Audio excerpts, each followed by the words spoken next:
All right, ladies and gentlemen, I'm Mike Swetnam. I'm CEO of the Potomac Institute for Policy Studies, and it's my honor and privilege to welcome you here today to the Potomac Institute to talk about neurotechnology and neuro things. The Potomac Institute has been involved in the study of neurotechnology and neuroscience for about 14 years. It was a little over a decade and almost a decade and a half ago when we were charged by Congress to do a study on the future sciences and technologies that might revolutionize human affairs.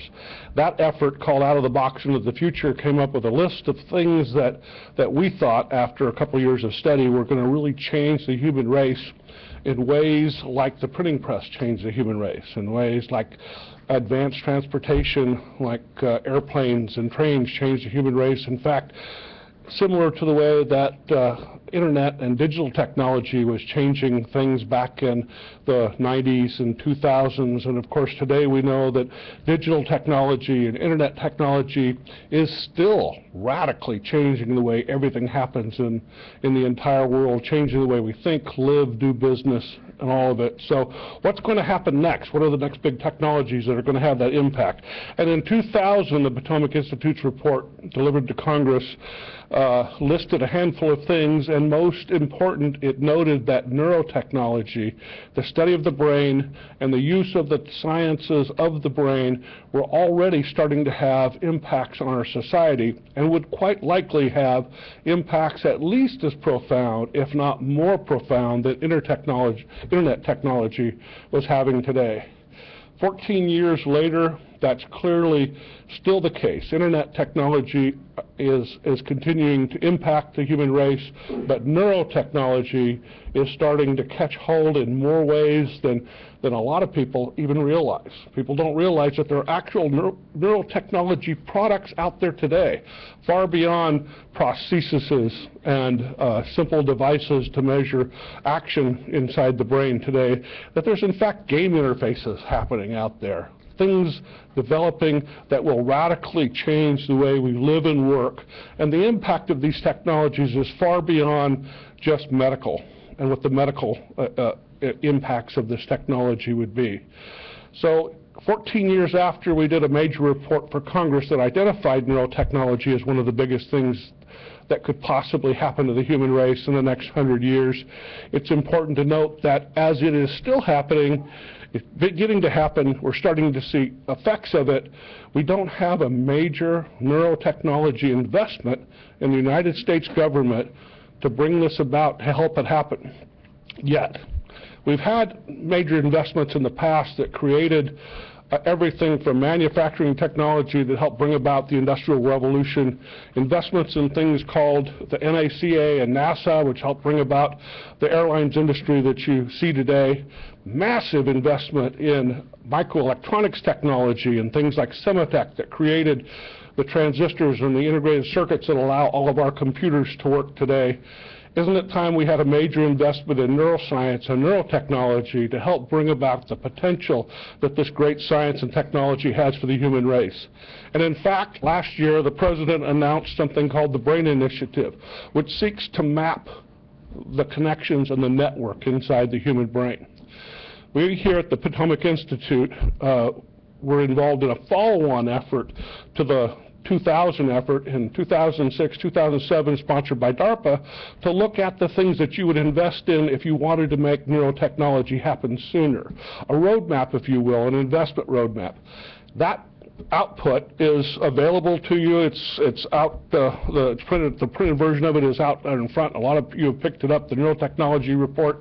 Most of that work was done 7 years ago. We've updated it recently. But what it does is it lays out an investment portfolio that the government could choose to invest in if the government felt this thing was as important as something like the internet. that report outlines an investment portfolio equivalent to and equal to our investment in space and in the airlines industry, an investment equivalent to and equal to the investment that the United States government made in digital technologies and semitech and microelectronics that brought about the revolution that gives us cell phones and computers today. The initiative announced by the President a year ago is a great start, but it's an investment in just a few of the things necessary to make this revolution happen. So here at the Potomac Institute, we're trying very hard to emphasize science and technology policy, or policy to drive science and technology in ways that are good for the human race. We strongly advocate that the government, the United States Congress, and the executive branch sponsor and fund activities on the order necessary to help the neurotechnology revolution actually happen. In 1975, there's a few of us in the room who actually remember 1975 as not just high school or grade school, but working time when we were actually already out in our career. In 1975, we talked about computers as great big things that filled a room and did mathematics and did arithmetic. Computers helped calculate the trajectory of missiles. Computers helped scientists work their formulas. Computers literally occupied an entire room, and people looked at computers as advanced computing devices, a big calculator. During that time frame, there was a very enlightened engineer publishing a magazine called Byte Magazine, and he wrote, Frank Garcia, who wrote that someday every human being will have their own computer at home.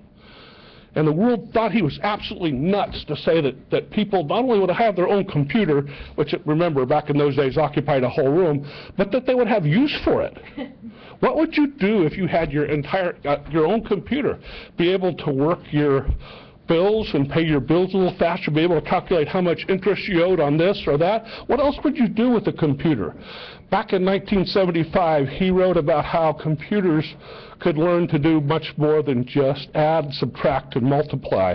That when we learned how to program computers, we would probably learn how to change our entire society and operate with computers. Today, of course, as most of you know, we have far more than one computer for each one of us. Each one of you probably owns a dozen computers in your car, your cell phone, your actual desktop computer. Modern refrigerators today have computers in them. I wanted to emphasize this with a little story from yesterday. A couple of months ago, I managed to break the dishwasher at home, and that part of the story I won't go into. Yes, we got a brand new dishwasher, fantastic thing, with lots of really cool buttons on it and flashing lights. And one of the best things about it is you just put stuff in it and push go, and it does all the rest of the stuff. Yesterday it stopped working. It would just buzz and beep, and 2 or 3 lights would flash. And of course, blind as I am, I couldn't read the small writing next to the light to tell me what it meant. When I finally found my glasses and looked down close, it said you overstacked it. And so just by moving a few dishes inside there, then it picked up and started working, and that intrigued me enough to read the manual. Turns out, this is a computer-controlled dishwasher. It knows what I put in it. It has some lasers in there that actually sense whether there are pots and pans and how much gunk is on the pots and pans, and it changes its cycles based upon what I put in it. Who could have imagined in 1975, 1, that I'd be doing the dishes, 2, that I would have a computer would remind me that I was too stupid to stack the dishes in there properly. The impacts of technology are very, very hard to envision, but at least back in 1975, there were people who understood that these things called computers, computing technology, was going to change everything. And in fact, back in the 70s, into the 80s, enlightened people, some of whom were sitting here, like Howard Chu and General Al Gray, who were in leadership in the government at that time, advocated investment, major investment in science and technology that made some of these technologies happen. We can't even envision today what neurotechnology is going to do to the human race. So when we talk about an investment to try and figure out how to make neurotechnology help us solve some neurological diseases, and we invest via NIH, we need to understand that this is far bigger than that. This could be one of the biggest things the human race has ever invested in. This deserves not just our attention, it deserves our dollars, it deserves our support. 30 years from now, our children will be looking back on this, laughing about how we didn't understand how this was going to change everything. I like to think that this room is full of people who do know how important this technology is, how it is a lot more than medical. It is about enhancement, enhancing the human race, enhancing the way we think, enhancing the way we do things. In 2000, we wrote about how technology had come along to give us new tools. When we invented the wheel, it was a tool for moving things. When we invented the printing press, it was a tool for communicating. When we invented manufacturing at the turn of the century, it was a tool for proliferating devices and upping our economy. When we invented the airplane, it was a tool for moving things around. Neurotechnology could well be the first invention of mankind, which is about how we use tools, how we interface our brains to use tools. This is the most important thing the human race has talked about in a long time, and I want to do my best. I don't think it's possible to overemphasize the importance. So I want to do my best to really emphasize the fact that this is something we all need to not just think about and research, this is something we all need to make happen. I apologize for being very long in my opening remarks. This is something that I care about very deeply and I think is a very important focus of the Institute. So I wanted to emphasize here on tape and for the record that now we are in 1975. And I'd like to be able to, hopefully, if I learn to live like General Gray, I'll be able to look back 30 years later and see that at least we had a little bit of the vision of what this could be. Okay. Dr. Jennifer Buss is in charge of this program, and it's time I turned the program over to her so she could say a few opening words and then introduce one of our congressional leaders who in fact understands and shares this vision. Jen?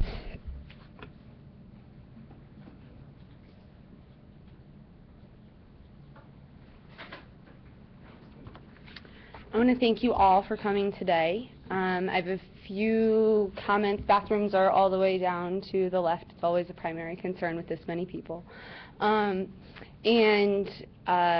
we're talking about neuro enhancements and where they're going to take us in the future and how we're going to be reshaped as a society because of them. And to kick this off, we have Congressman Fatah here, who came straight in from Philadelphia, I believe, to talk. And so he's done a lot to help with neuroscience, specifically in creating a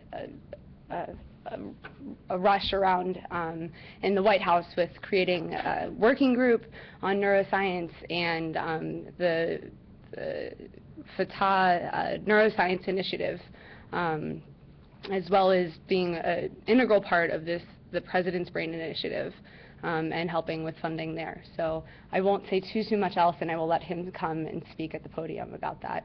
And following that, we have Dr. Amy Cruz speaking, as everyone has bios on everyone, so I won't give too much of an introduction on everyone. So Amy will continue right after that. Congressman, all yours.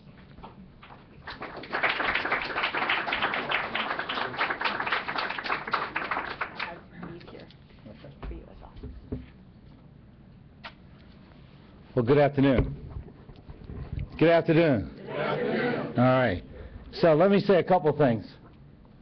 First of all, I want to thank the Institute for hosting this, and moreover for its work really that dates almost a decade now, and pointing the direction at neurotechnology as what I would call the shaping impulse of our future. That in fact, as projected in the report from the Institute in 2007, that whether we looked at the information age or if we project forward in terms of nanotechnology or biomedical technological advancements, that nothing remotely can occupy the space, the transformative space that neuroscience represents.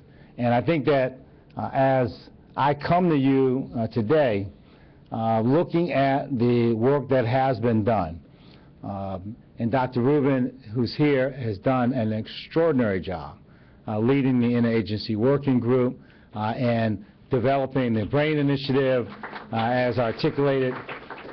I sat in the East Room of the White House and they have the President of the United States say neuroscience and to say that it's a priority and to a point that we were going to engage on this central focus of mapping the brain and join our efforts around that was because of his great work and leadership. And I want to thank you publicly for your commitment, the public service that brought you back to Washington, and for the great work that you've already done on behalf of so many. Now, I've been around the block a little bit on this, so some of you may have heard you know, when I spoke in Israel and Tel Aviv at the Israeli Brain Technology Conference, or you know, when I spoke in Australia via technology. I wasn't up for the travel. We were in session voting, but for the International Association for Brain Mapping. So some of this may not be new, but I will try to make it as exciting as I can for you this afternoon.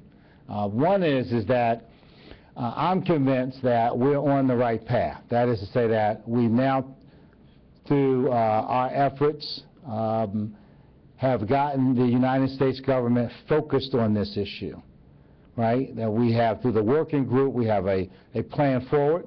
In fact, there are some who would argue, and the Institute has argued, that we should do even more, and I think that's correct. And you will see in this year's appropriations bill and further burdens on the Office of Science and Technology policy to do more, particularly in terms of neuroimaging.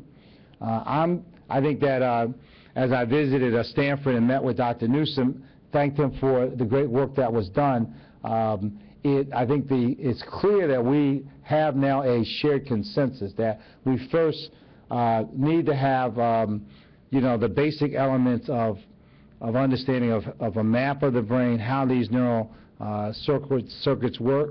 We need to have a theory or a group of theories about how it might interplay, and then the ability to test that out. With some scientists, I'm not a scientist, I wouldn't use this term normally.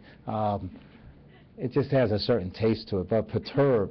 You know, but nonetheless, I think that frames the issue well. But I think that the BRAIN initiative that the President laid out was correct, that we also, as this institute has said, have to focus on technologies. That is to say, we don't have the capacity today to take the 100 billion or so neurons to see these trillions of connections, electrical and chemical, to have a sense of how the brain actually functions. We don't have the ability to figure that out. So if you, even in our, you know, when we think about big data, we think about our most powerful computers. I can't simulate how the activity that takes place in between our ears actually happens.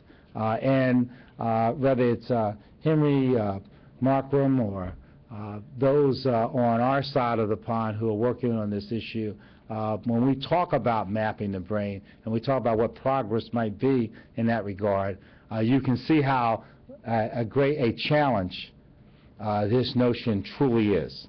And but it is worthy of a great nation. When John F. Kennedy went to Rice University in the early days of the 1960s and said that we were going to go to the moon, he said, we're not going to do it because it's easy. We were taking it on because it was hard. And but this is even more compelling, because not only is it a scientific challenge to accomplish a understanding of how our brains function, I would argue it's an absolute necessity, And I want to spend just a minute on this part of it. When we look at population dependency ratios around the world, and we understand the challenges of epidemics like dementia, you will have some sense of why David Cameron taking on the notion of dementia as the priority of what was the G8. I guess we now would call it the G7-ish, depending on how Ukraine works itself out. But nonetheless, that the idea that we have to take on dementia is appropriate, because when you look at the downgrade letters in some of these EU countries, you'll see deep down in the small print that the lack of effective treatments for age-related diseases is part of the challenges on these economies. And it is, Wall Street's figured that out. And I think many, unfortunately, millions of families have figured this out. We have over 5 million in our own country, families who have someone suffering from Alzheimer's, for instance, which is why last week we passed my language in the appropriations bill that would take Chris Smith and Fatah, our bill on creating a global fund on Alzheimer's, modeled after the Global AIDS Fund, and then calculate that into the law. This is an important area, but it is just one of some 600 plus diseases and disorders of the brain. And all of them, I mean, you could essentially package into the same paragraph. And I know politicians embellish, but work with me for a minute. Almost in the same paragraph, you could say we don't know exactly how they start. We don't have any effective treatment. And we don't have anything that's in a clinical trial, the third phase, that we think really is going to be the solution. So whether you're talking about any of the dementias, or if you're talking about, you know, epilepsy, or you go through the whole range, 600 plus diseases, we have a lot of runway room. We need to make a lot of progress. And the NIH says there's some 50 million Americans suffering from brain-related diseases and disorders. The World Health Organization says there's over 1 billion worldwide. So you have in front of you a gigantic challenge. It's worthy of the work of all of us as a country, but moreover throughout the world. Not just scientific organizations, but governments have to dedicate themselves to this activity. And it's great to see the Human Brain Project in Europe, and our own brain initiative, and work that's being done across the globe by countries kind of come to grips with this. And we hope to be able to help meld these efforts together in ways in which we can both cooperate and proceed in different directions all at the same time, because we need to, until we find the keys to the castle, we need to continue to take on approaches that may not have the synergy or consensus at a particular moment.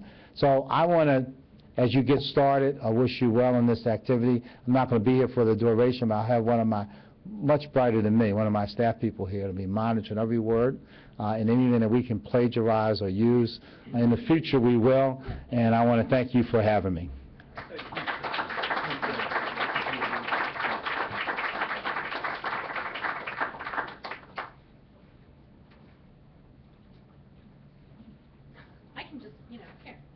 Yes, so we're introducing Amy Cruz. For those of you who don't know Dr. Amy Cruz, she's kind of a legend downtown here on the neuro scene. She went to DARPA just a handful of years ago. Maybe it was a decade ago. No, it was a handful of years ago. Well, when I started? Oh, I don't know. Yeah. It's been a while, Mike. And actually just working on the support side at DARPA, helping some people doing some neural things in a very short order. About the time the Potomac Institute was doing the studies we were talking about here, and she was at the Potomac Institute with us in a lot of these discussions, and it was to no one's surprise that within just a handful of months of her being at the Potomac Institute, the director said, you're going to brief that. You're going to be the program manager, and very shortly she became a program manager, then a senior program manager, then DARPA's voice on these areas, and kind of led DARPA from beyond the bio side to DARPA doing neurotechnology across the board. She's been out playing in the commercial world for a few years, but still probably one of the nation's leading voice in all things neurotechnology and neuroscience. She has great vision, and it's my honor to introduce Dr. Amy Cruz. I'm going to hire you to do my introductions from now on. Yeah. Well, thank you. Thanks, Mike. And of course, thanks to everyone at the Potomac Institute for your continued leadership in this space. We have been at this for more than a decade, so it's sort of, but I haven't aged a day. So, and also thank you to Representative Fatah for the legislative leadership in this area, Dr. Rubin for the leadership in the OSTP. As Mike mentioned, I came sort of straight out of academia, was working in research, and actually came to Washington, D.C. to start working these neurotechnology areas. When I first came to D.C., it was absolutely the case that it was a new exploration for, in particular, the Department of Defense. And they went to the stable of folks that they usually have helping them and said, give us all your neuroscientists, and there weren't any to yield. So as folks say, I was recruited from the cornfields of Illinois to come out to D.C. and never really looked back.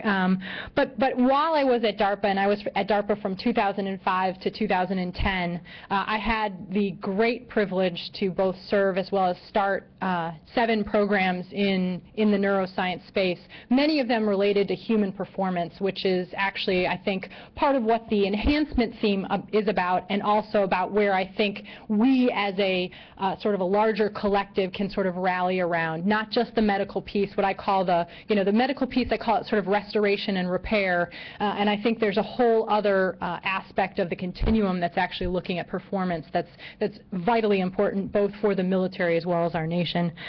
So after, everybody knows they kick you out of DARPA, and I went to work for a software company, and a lot of folks asked me, how could you go from DARPA, being a neuroscience, working in a software company? And for me, it was actually a very natural transition, because from my perspective as a program manager, the one space that the neurotechnology piece was lacking was actually in applications. It was in that software space to actually start doing something with what we had learned. So we had all this great pile of research over here. We had lots of great hardware and all these other toys that we could sort of play with, and we really needed to bring them together. And so that's what I've been doing, both as a small business person at a company called Entific, and then we were recently acquired by a much larger business, the Cubic Corporation, and really looking at how large industry is going to be viewing neuroscience in the future. So I've been a neuroscientist for 2 decades. I've been, involved in shaping this neurotechnology sort of voice for 12 years, and so I'm sort of here to report from the front lines of neurotechnology. I feel like I'm out on the edge, I'm out on the vanguard, and want to use that word very carefully, neurotechnology, right? So I'll sort of come back to that in a moment. So as a citizen and as a neuroscientist, I can't tell you the sort of delight and excitement that sort of came across when I heard the President's Brain Initiative, right? That, I mean, just, again, sort of as Representative Fatah said, to hear, to be standing in the White House and hear the President sort of say neuroscience and the brain and all of these pieces was just, sort of beyond, what we could imagine. But however, as a businesswoman and a neurotechnologist, I actually wanted a little bit more, right? I wanted to take it to that next step where we're headed with neurotechnology. And so while I argue and have always argued and was the beneficiary of NIH funding, that is critically important for the future of neuroscience. But I might argue that those of us in the front lines of neurotechnology, those of us in the business aspect, may not see, sort of the lion's share of that. And I think it's important to consider that as we think about where neurotechnology is going. So the great potential of neurotechnology is not only the impact that we will have on, an individual's lives, which I think, some of my colleagues today will share their thoughts on the impact to the military or other national security themes, but it's in the creation of a new industry that will fulfill these promises, so that the results of these decades of work can actually make it into the hands of users, consumers, patients, students, parents, and our military. I think, Mike's story was great. I was scribbling notes in terms of, thinking of the idea that in 1975 each one of us would have a computer, in our homes, and now we're sort of covered with them, and mine follows me around everywhere I go, and that's absolutely been one of the themes that I've repeated as I talk to people about neurotechnology.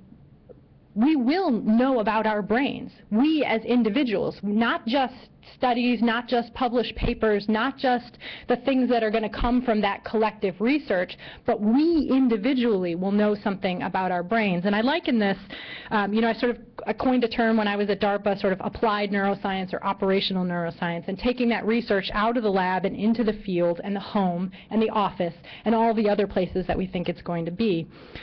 So I think about that, and I think about how we're actually on the verge of actually losing our voice in this discussion. So why do I say this? Because I think the market is much more impatient than we are in terms of the funding and policy side of it. The market won't wait. And so I spent 3 days most recently at the Neurogaming Conference hosted by the Neurotechnology Industry Association, so a consumer-facing association. And last year I went to the conference. It was kind of small, a few hundred people there, maybe 10 booths. This time it had easily tripled or quadrupled in size. And there was absolutely no shortage of, let's call them business types, who were definitely not going to be patient for, the funding to come from the government. And so I think we're actually at risk, right? So the market is ready, and right now we're not, as a larger neurotechnology sort of entity. So I'm actually grateful for that infusion of cash that the venture funding world has poured into commercial neuroscience, because we now have an abundance of commercial EEG headsets, some that you can buy now, some that are in development.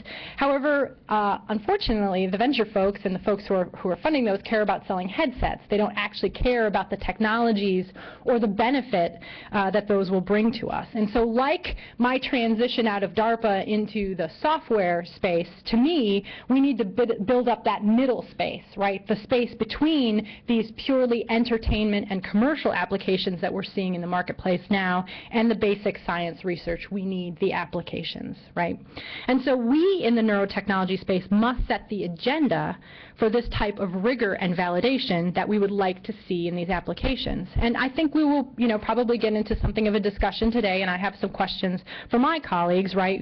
Not everything needs to be, held to all the same standards of rigor, and we can actually debate, some of that, what goes into that space. So the potential for enhancement is great.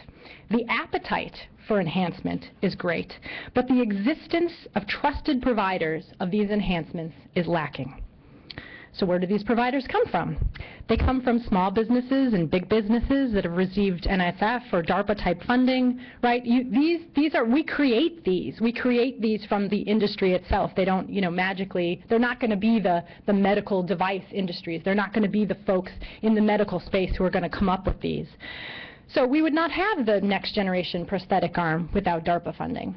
I would argue we probably wouldn't have the Google car without the previous DARPA funding.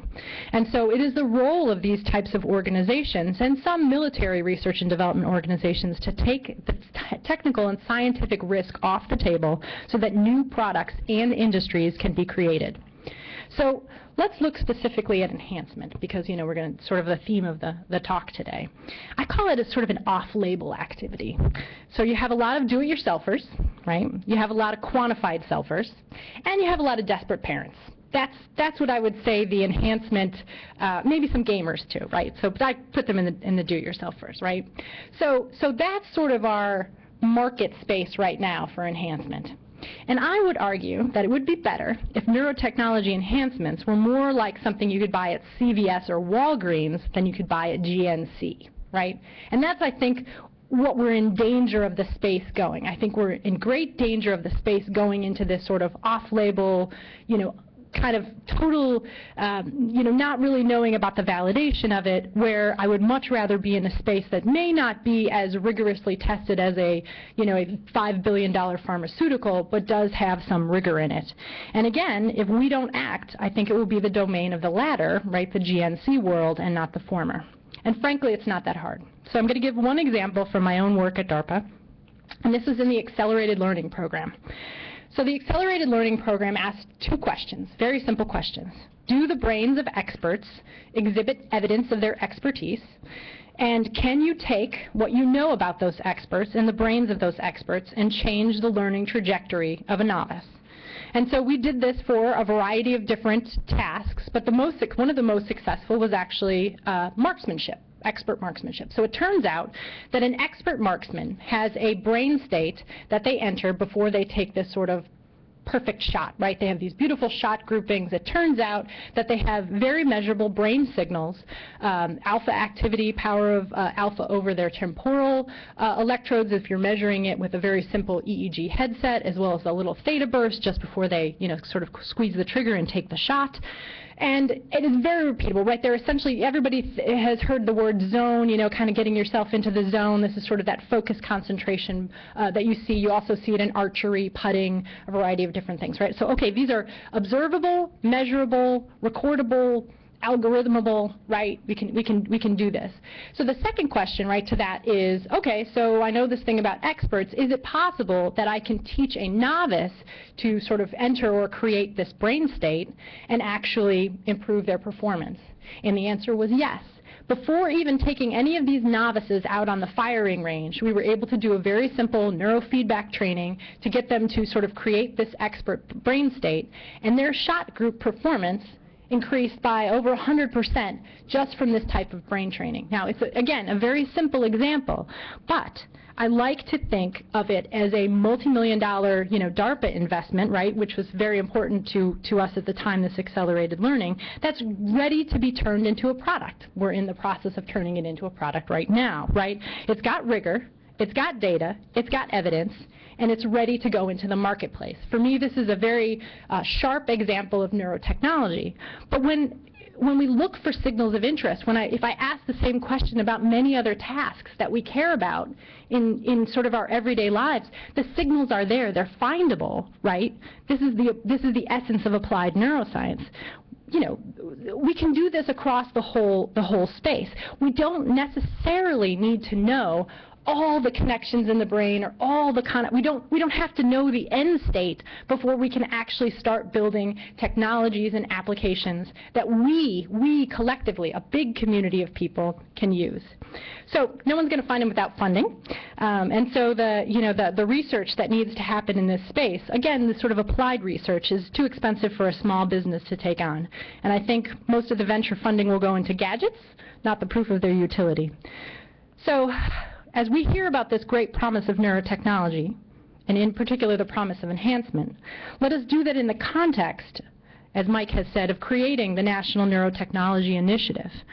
Let's not do this in a way that is cobbled together, sort of scraping the dregs and edges of funding and opportunity. I would argue that let us be direct, choiceful, and purposeful. Let us set the agenda, all of it, our hopes, our fears, our concerns, all the things that sort of keep us up at night.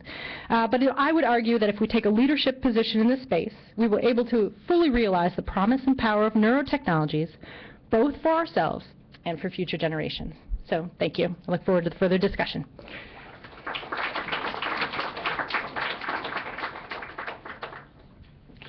Yeah. As always, Amy kind of leads the gang with some deep thinking about these things, and I think she helped bring it down to a very real level that these things are happening now. That this isn't theory. This isn't a concept that we could do something with neurotechnology in a few years or 10 years. People are going to do it long before we know the connection and the network. With that, the Potomac Institute's a lot more than just science and technology. We're about policy and about impacts. What is the impact of this science and technology on the world out there? The next speaker, Dr. Jonathan Moreno, has been talking about this for quite some time. He's, for those of you in and around the neurotechnology realm, you've heard him speak, or you've read his writings, or you know about him, because he's been talking about these impacts, neurotechnology impacts, for way more than a decade. He's one of the most renowned people in this field on these issues, particularly when you think about the potential nefarious uses of these technologies. All technologies can be positive or negative. The potential here, of course, can be very, very negative if we choose it to be. So with that, let me introduce, as I said, one of the most renowned and thoughtful people in neurotechnology today, Dr. Jonathan Marino.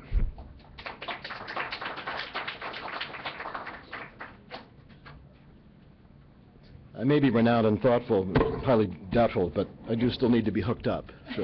So speaking of technology, I'm going to let... Yeah, right. So while this is happening, let me say thank you very much to everybody for letting me come back today at Potomac. I think the first time I was here was about 6 months after my book came out, Mind Wars, and when I was still worried about being labeled a paranoid schizophrenic. And actually I still am for other reasons.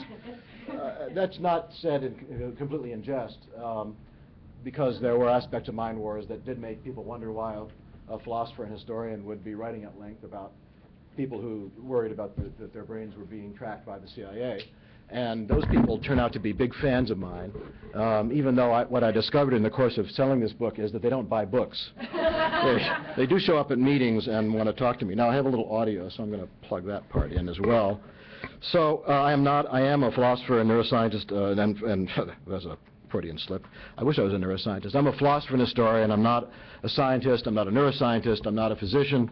The list of things that I'm not, including somebody who can figure out how to full screen this, is long. What I'm really interested in, and it took me 60 plus years, thank you, to figure this out. What I'm really interested in is the way that society integrates new science and technology. So that's, I'm going to talk about some things that everybody in this room knows something about what I'm going to talk about much more deeply and in a more sophisticated way than I do. I'm just going to try to tell the story in a somewhat different way than you might otherwise hear it. We are, as has been said, in the era of big neuroscience. The congressman mentioned the Human Brain Project and the Brain Initiative. By the way, I wanted to tell him before he left, I didn't get to catch him, that when I was having brunch at a restaurant in Philly on Rittenhouse Square about 2 months ago, I heard a couple of guys talking about neuroscience, one in a very animated way, and I said, that guy looks really familiar.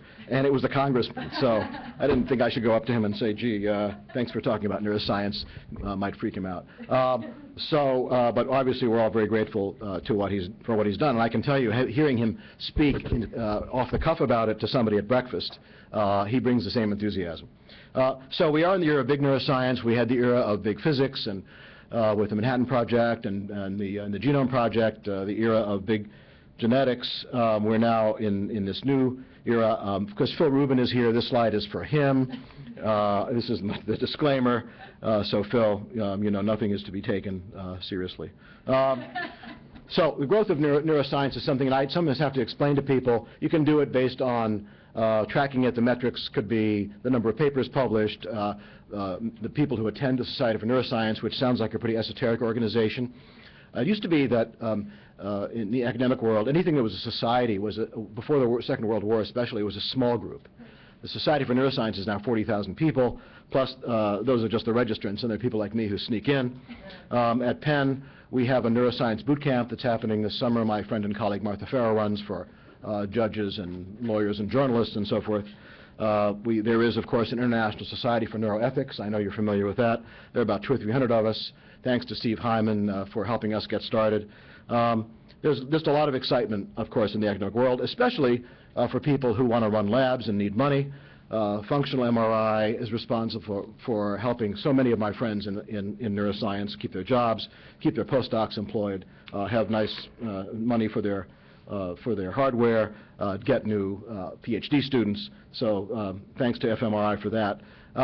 So how much money is being spent just in the overlap of neuroscience and national security? These are old data.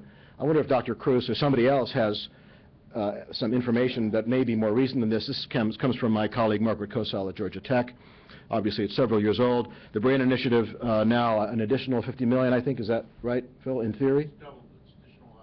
It's an additional 100, thank you.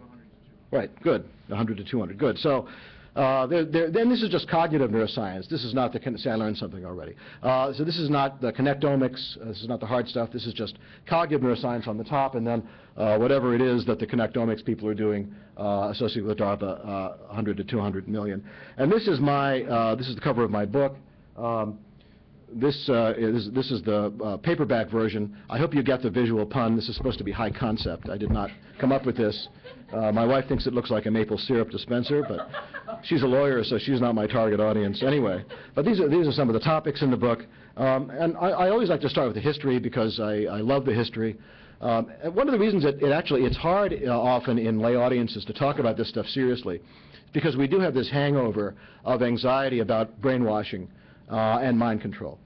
So let's put it on the table, just a couple of examples of how this came up historically.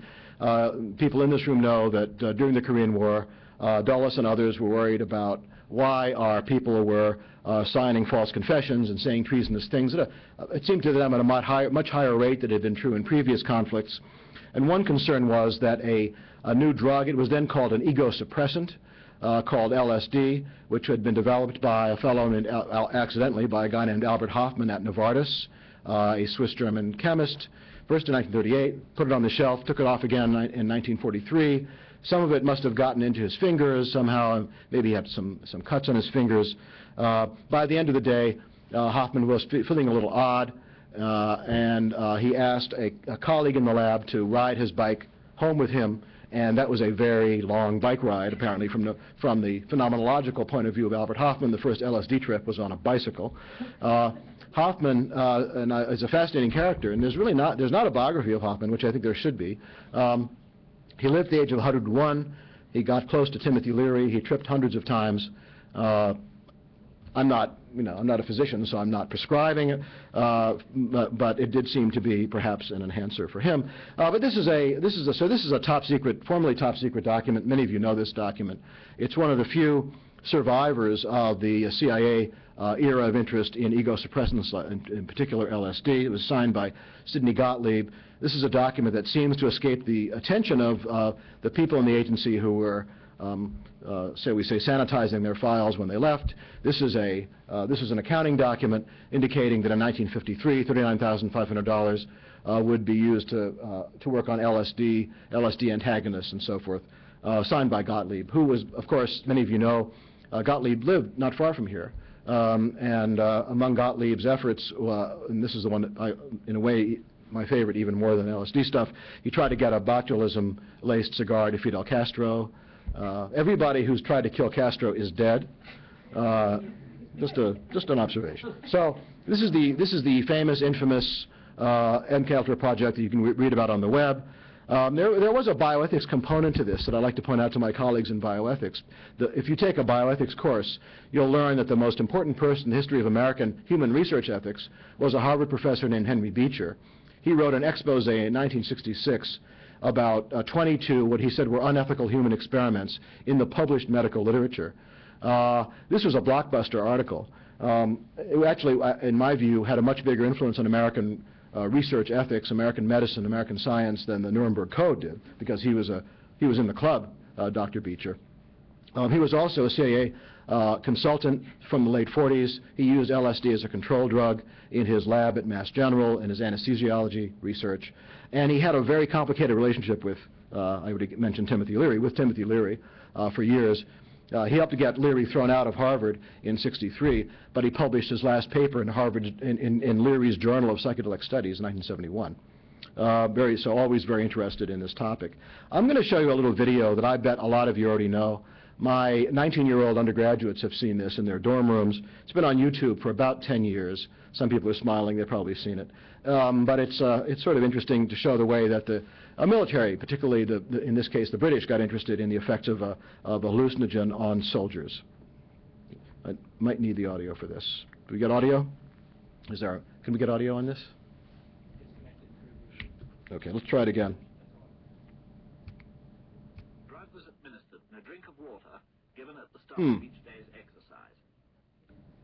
think we need volume. Did you already get some more volume? How many people have seen this? Anybody seen this? Some people have not? Okay, then you need to see it.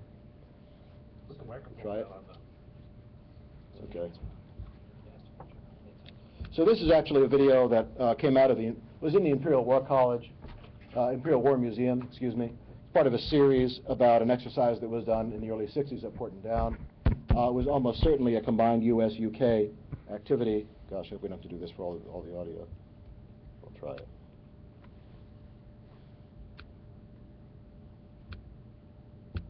No, it doesn't. No. Okay, that's right. Administered in a drink of water given at the start of each training exercise. 25 minutes later, the first... Can't the DoD help the Potomac Institute get audio in its internal system? Okay, so I'm not going to be able to show you that, and it's too bad because there are a couple other things that I will not be able to talk to you about. But maybe magic will be possible. We'll try to work on it. So I'm going to go on. This exercise involved British soldiers, probably a U.S., UK, and Canada activity. The concern was, what if you could get a hallucinogen into the drinking water? People at a certain age will remember these worries. And indeed, it was very disruptive to these soldiers. And if I can, I'm going to show you this. This is the period in which there was an interest in hallucinogens. I'm going to jump ahead to the late 80s, where the concerns actually reflected a period that many Americans had been through in the 1970s, which we now sort of think of as consciousness expansion, the human potential movement. Places like Esalen actually dribbled into interest in the way that national security organizations might need to protect people in the future, things that we might need to be worried about, including extrasensory perception. Some of you remember telekinesis or psychokinesis, the idea that you could bend spoons at a distance and so forth. So by the late 80s, there was worry about what people were calling the mind race. The mind race with the Soviets. And the mind race was not about missiles, it wasn't about the missile gap. There was sort of a neuro gap, a mind gap. So by the late 80s, a National Research Council committee was created to try to assess the implications of what the mind gap would mean for us. Do we have any luck, do you think? Still working on it? No? Too bad. Okay. So this is a report from the National Research Council 88 about the mind race. And I'd like to read this just because I know you can read English, but I love to read this paragraph. This is from this report, which you can read. It's online. The claim phenomena and applications presented by several military officers range from the incredible to the outrageously incredible. The anti-missile time warp, for example, is somehow supposed to deflect attack from nuclear warheads so that they will transcend time and explode among the ancient dinosaurs. This is what was going on. I'm not making this up. Now, time out. I read the short stories by Philip K. Dick and all those guys in the 60s, and I know that if you go back in time and you just step on a butterfly, when you come back, everything will be different. So obviously they weren't reading the same stories because they would have known that this is implausible. If you kill the dinosaurs, we're different, right? So they obviously weren't consulting the right science fiction writers. One suggested application is a conception of the First Earth Battalion made up of warrior monks, including the use of ESP, leaving their bodies at will, levitating, psychic healing, and walking through walls. Now, if this sounds familiar, it might be because a British journalist, and something I can't show you, actually wrote a book called The Men Who Stare at Goats, based on that report. Right, good book. Not so good. The movie wasn't so good. There's one scene I would like to be able to show you, but I can't, about the warrior monks, and the book is fun. The movie wasn't so great. George Clooney did his best, so he's kind of a neuroscience guy too, right? Who would have thunk it? So what's going on now? A lot of you know about this stuff, modafinil. I was just in Mexico City with about 1,500 bioethicists from around the world, the international bioethics meetings. And a lot of these people had come from China and other places in Asia and Europe, and they were really tired.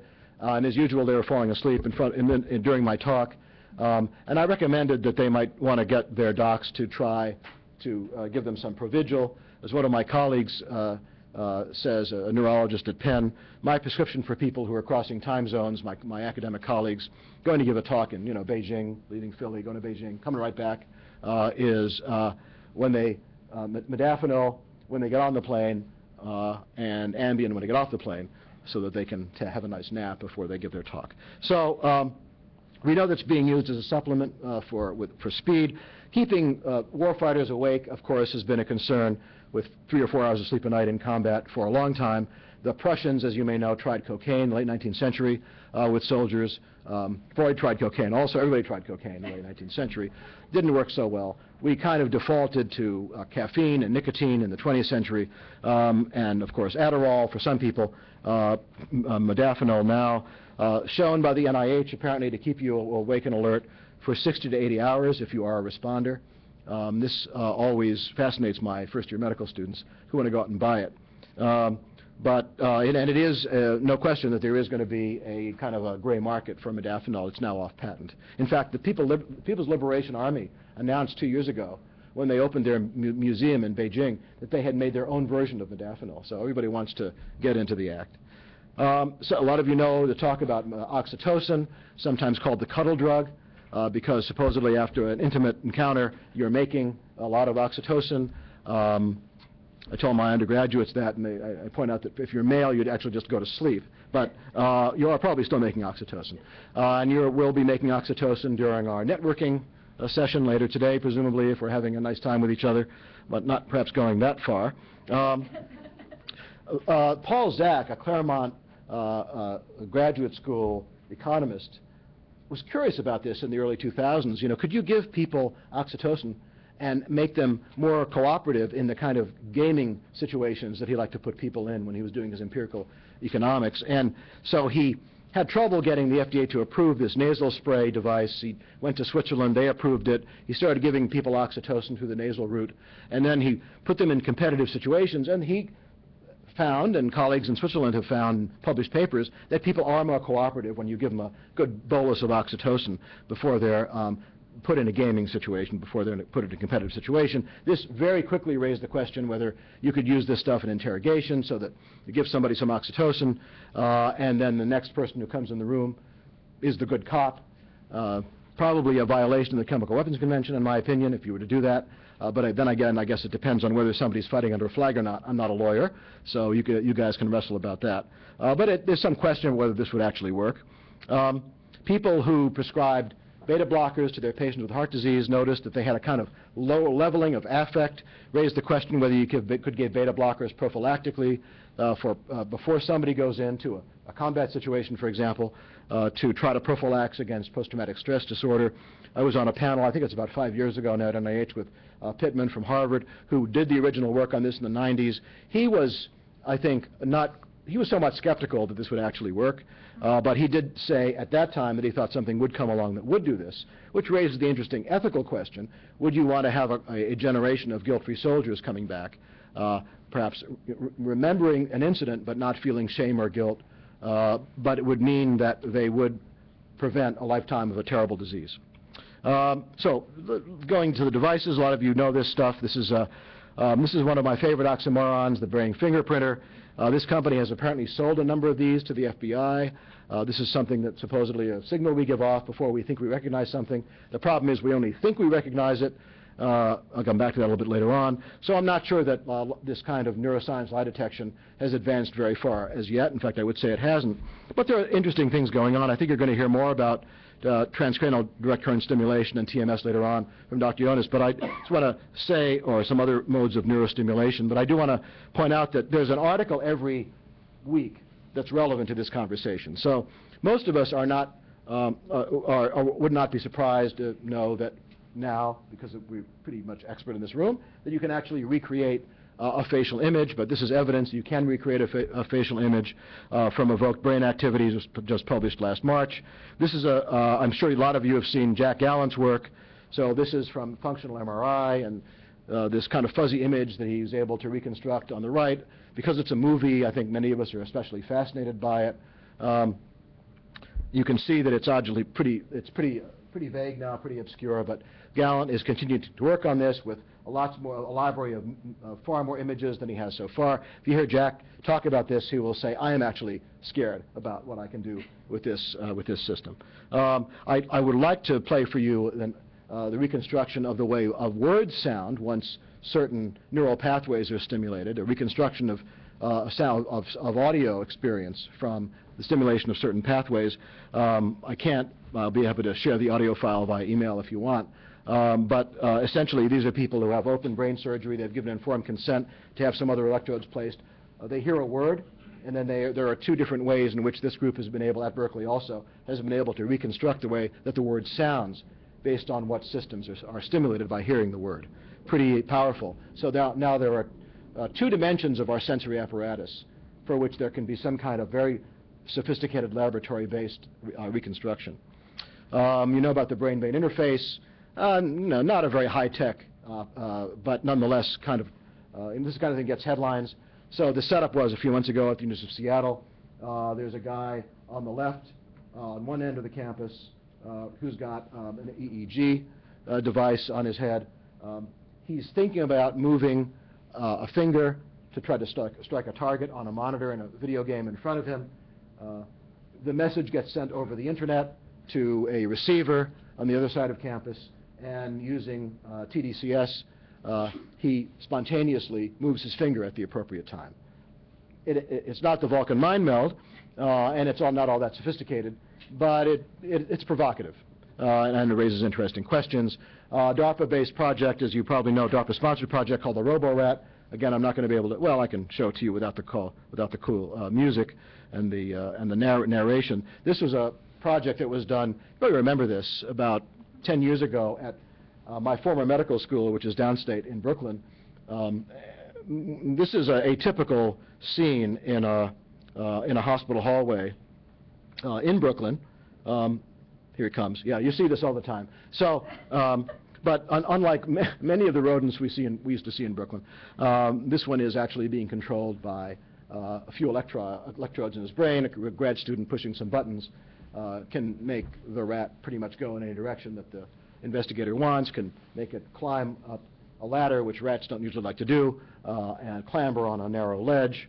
How far up the evolutionary chain can you do this? Is it just a kind of a muscle jerk, or is there something more going on? There's a little debate about that. And there are some ethics problems with robo-humans, so I'm not sure if you could get past an IRB to get to that level of this experiment.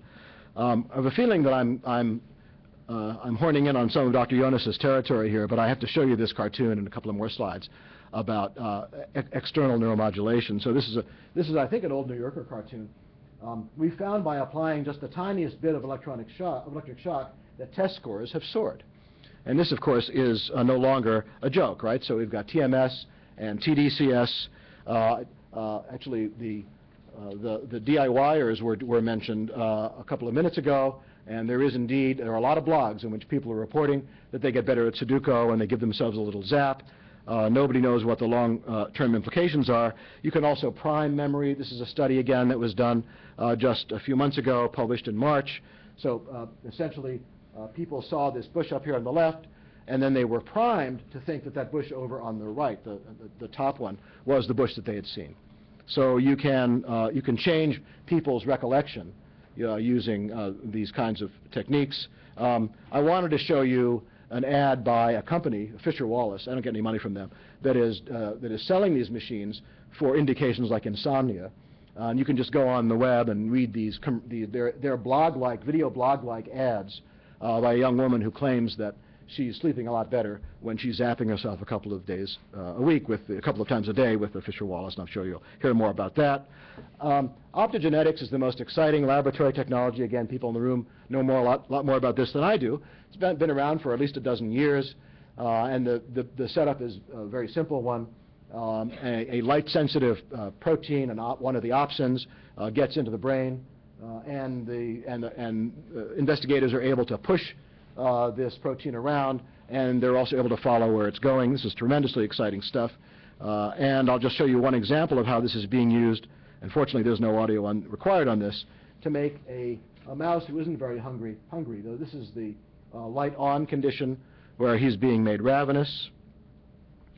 And when they turn this light off, you'll see that he loses interest in the salted buttered popcorn, something that I would never do, by the way. You just put some of that stuff in front of me, and I don't need a light to make me eat it. There are also some other really remarkable results by Anderson's group at MIT, in which they a video I don't have, which is actually pretty disturbing, in which they've been able to manage the behavior of a male mouse that's copulating with a female mouse, and as they switch the light on, through controlling a few thousand cells in the ventromedial hypothalamus, he turns into, the mouse, the male mouse, becomes pathological and starts attacking and biting the female, and then they turn it off and the violent behavior stops. So, interesting question here. I mean, I have to say, when I saw that, first of all, it's pretty horrific. On the other hand, it doesn't mean that that's normal behavior that is somehow being tapped into. This is pathological behavior that's being created by this system. But I did think of that old debate of the SLA Marshall days in the early 50s about how you could get soldiers to fire their weapons, the guys who were less likely to fire them in combat. Could you switch them on and off? Could you, now you wouldn't necessarily want to make somebody crazy, right? This is the problem. You could be creating an enraged pathological warfighter rather than a warfighter that actually knows what he or she is doing. But I was, and of course you couldn't have them walk around with a light-sensitive fiber optic cable in their heads. However, this morning at 10:45, just checking my email, I saw that MIT had just announced I don't think this is published yet, but this is a press release. This is a light-sensitive molecule that they're using instead of the cable to stimulate the appropriate sets of neurons in the brain. So if you can do this with a light-sensitive, with a molecule, then you can actually, first of all, you can have organisms walking around. You can stimulate it from some distance, and you can use it in bigger animals because you have to get pretty deep in the brain. So this could be really a changing system. There's also a very interesting effect that you can change people's ethics, it seems, using TMS. This is as somebody who teaches ethics, this really fascinated me.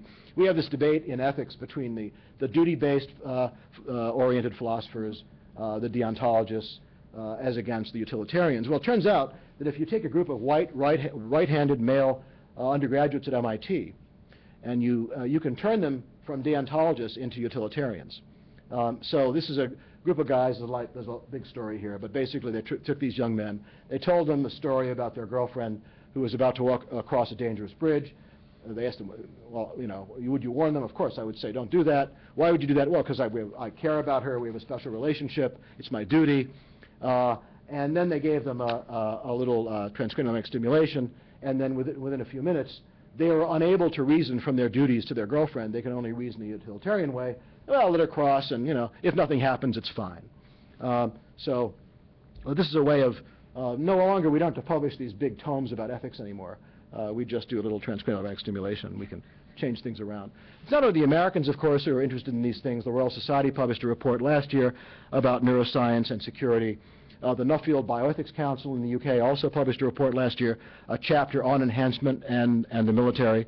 I knew this was really a fashionable area when I saw that the Italian Bioethics Commission had also published about this. Not a very good report, I have to say, rather disappointing. Raises the question at some point about what kinds of burdens you would want to put on a warfighter. I wonder if this is something we could talk about this afternoon. We know that people have a hard time giving up their weapons when they leave the armed forces. For some people, it becomes a real problem. As we're doing more and more to and with warfighters, how much can we expect them? How much of a burden can we expect them to take? How much risk can we expect them to have over a lifetime? How much technology? How much medication? How many devices? How much change in their behavior through direct manipulation of their brains? I think this is a very important question. I know these are people who sign up to defend us, and they sign up to take risks. Nonetheless, I think in the 21st century we can't. We're going to have to slice that a bit finer than we have in the past, because we are doing more things and asking more of individuals who are fighting for us.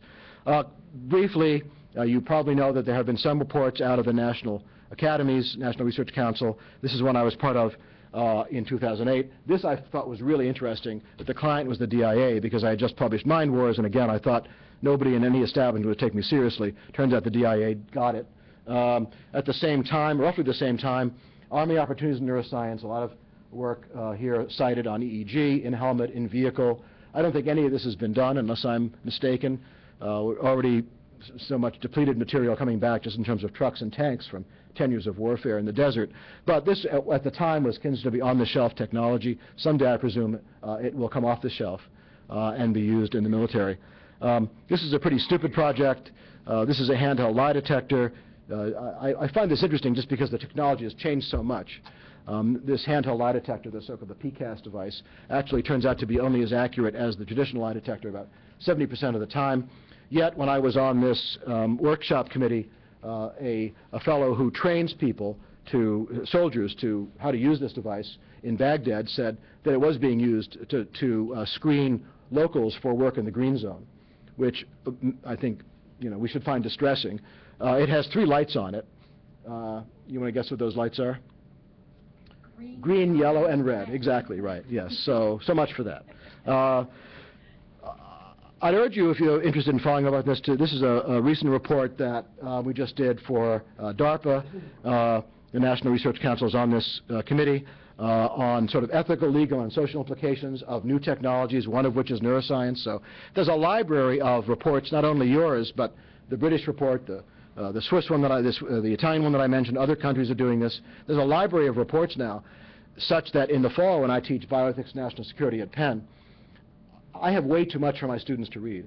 I'm going to make them read my book, of course, but if I make, they can't even scan all the material that's now out there in the last 10 years on neuroethics national security. It's grown so quickly.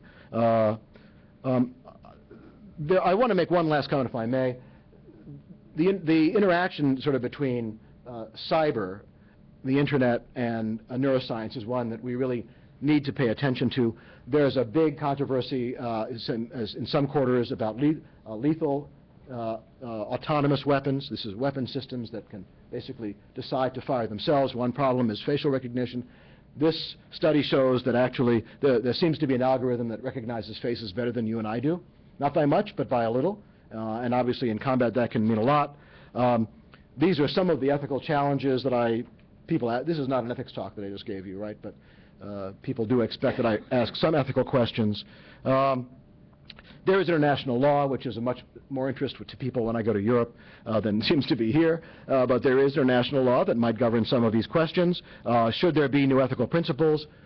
Cognitive liberty, for example, is one that's sometimes mentioned. Only I should be in control of who gets access to my thoughts. On the other hand, evolution has set us up in such a way that we really have access to each other's thoughts more than we realize, which is how mating happens, I think to some extent at least. And then there's reversibility.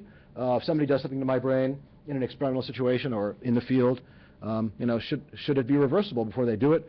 So we have it on pretty good authority that nothing that anybody does to our brain is fully reversible.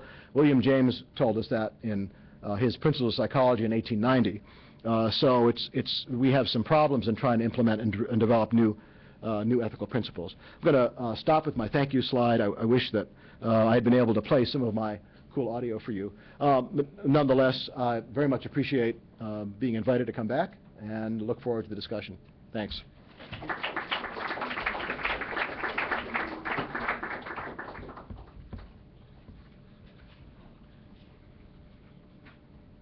Now I just need to disconnect.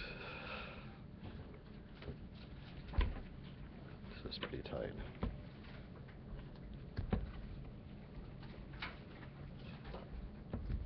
Okay.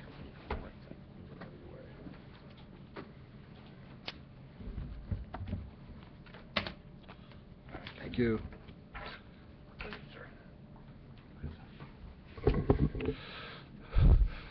Ladies and gentlemen, I'm pleased to introduce the next speaker, I think.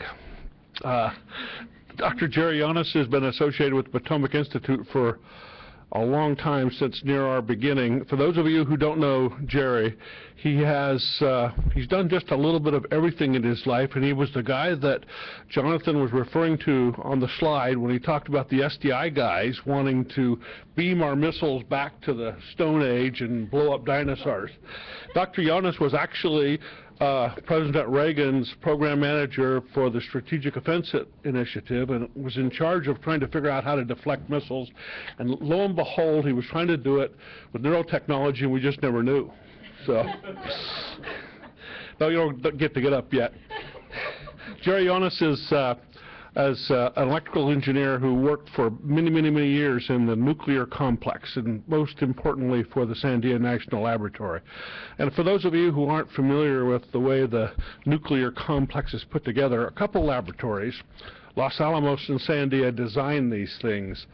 Sandia does all the engineering. It's Sandia who figures out how to make them work. So it should probably scare you half to death that today Jerry Jonas is involved in neurotechnology and trying to figure out how to take what is today an emerging and developing science and do something with it before we understand the underlying phenomenology or the principles.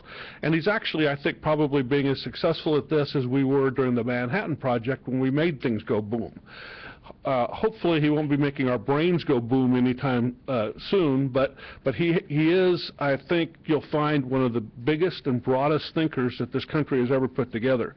He has not just led major initiatives for the government, but most often during his career he's been the one that we turn to, and what the Potomac Institute has turned to, most importantly, to find the ways the people who are divergent, who can think outside the box, who can come up with concepts that other people haven't come up with, to look beyond what is normal traditional thinking and to what is actually the possible in a rigorous scientific way.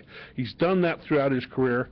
That's why when the concept of shooting a bullet with another bullet was put on the table 30 years ago, he was the guy tapped to help make it happen.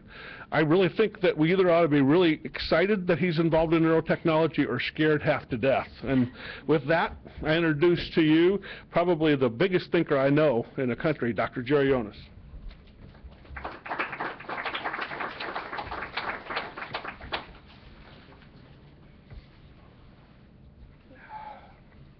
Did you bring video? No video, no sound? Yeah. Let's see. Mike gave you an introduction that probably makes you wonder why the heck I'm qualified to work on this subject. And the truth is, I'm not. I really come from the Edison school. Try it and see how it works. And that's what I've done my entire career. So I'm more of an engineer than a physicist, but I'm also a physicist. So I try to see if it'll work, and then I also try to understand why it works and how it works and why it might not work. And that's been really the story of my career. Most of it has actually been involved in fusion research. And over 45 years, I worked on trying to make fusion in the laboratory. And through many, many stages and many hundreds of millions of dollars that I spent on your behalf, I was involved in building this machine that finally produced 26 million amperes. And when it finally produced a 26 million ampere pulse, I had to come to the realization that I really wasn't going to make fusion with it. Although in 1978, I published an article in Scientific American that said it's only 20 years away. And then in 1998, and by the way, I was right, because in 1998 I repeated that. In a Scientific American article, we're only 20 years away. And the 40th anniversary of my prognostications is coming up in a few years. And in 4 years, I have to write another Scientific American article. And I think before those 4 years are over, my latest venture, and that is zapping the brain to enhancement, will come true and will be a product. And it'll probably be true because we've been at this a long time. We've all been talking about history. 45 years is a long time, but it's nothing compared to brain zapping. And so I'm going to try to give you a perspective of the history. How did this electromagnetic stimulation really happen? What's really being done today? This is being used today, every day, by many people. And there is an increasing scientific basis for this. And there's some really great research in the last couple of years that I think is very exciting and has me turned on and a believer. But if you really try to understand it from an Edisonian point of view, where did all this come from? You find out that Emperor Claudius had terrible headaches. And he turned to his assistant and said, "Do you have any ideas?" And he says, "Why don't you try a cold something on your head?" And, well, the cold something turned out to be a torpedo fish. And it provided relief to Emperor Claudius. But it wasn't very practical to go out and find a torpedo fish. although the electrical torpedo fish has now been approved by the FDA, and I will tell you about that before I'm through. 1,000 years went by, and electric eels were then used for epilepsy. So we have treatment for headaches and treatment for epilepsy. And then it still wasn't very practical to go find cold fish that shocked your brain.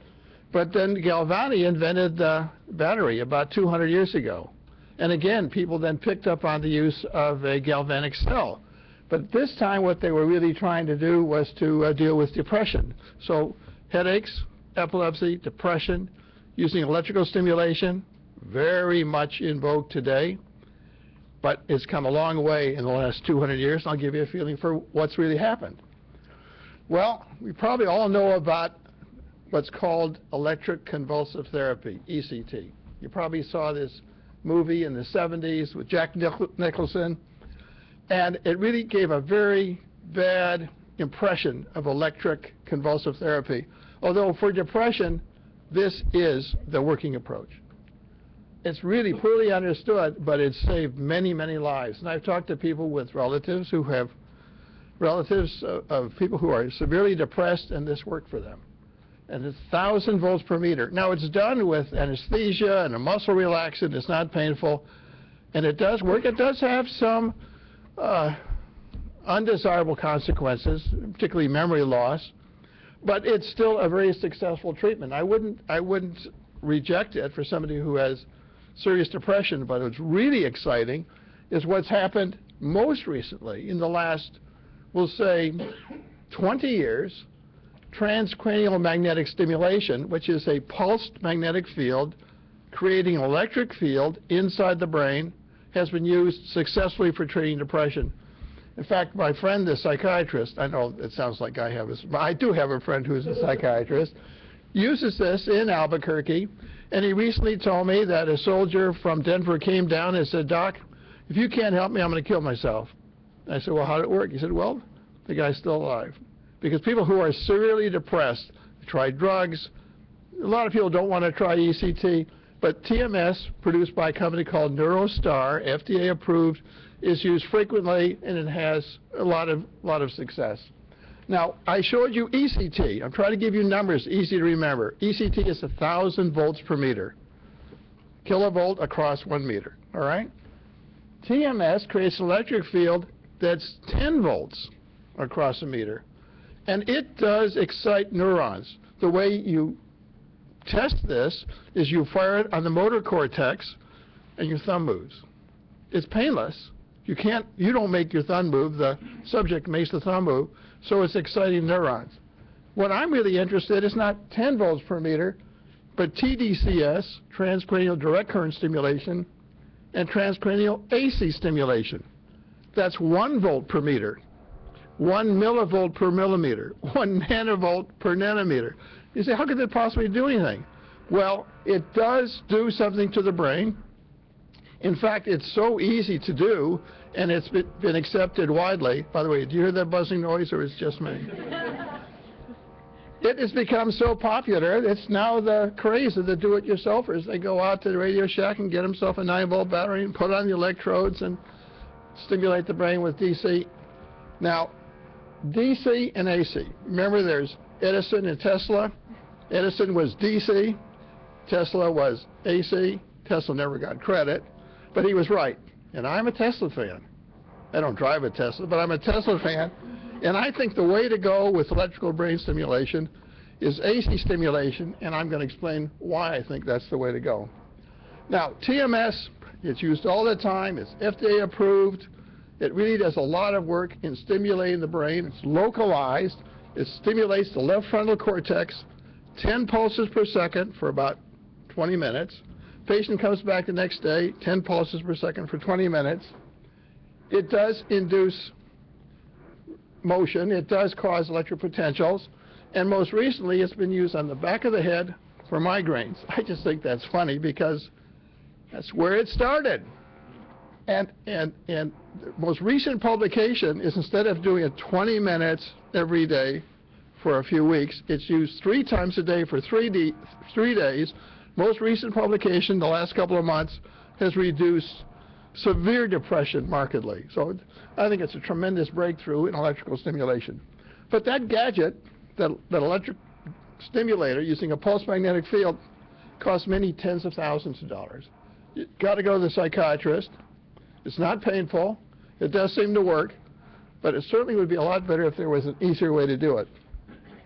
In the last 10 years, DC stimulation has really become very much accepted. And the whole application of DC stimulation was to enhance rate of learning. It was done at DARPA.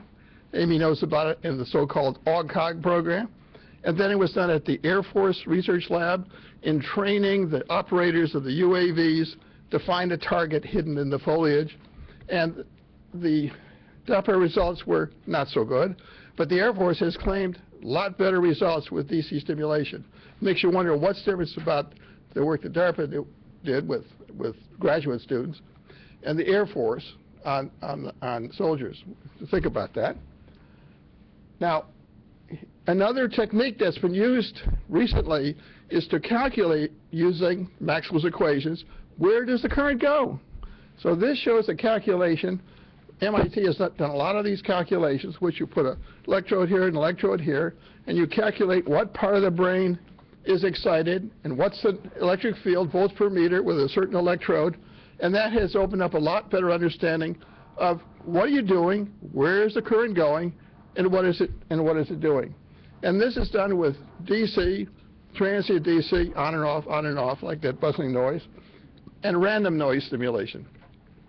So there are a lot of variables in this. Where are the electrodes? What's the current density? What's the waveform? How often do you do it? Is the effect retained? There's a lot of physics in those parameters. Right now the theory is not so good. So most of the work is empirical. One of the biggest developments is the number of companies that are now making these stimulators that are controlled, that can put in a voltage waveform or current waveform. What I showed you before is a company out of New York, CUNY, that's using different electrode arrays that are more effective than this simple electrode array.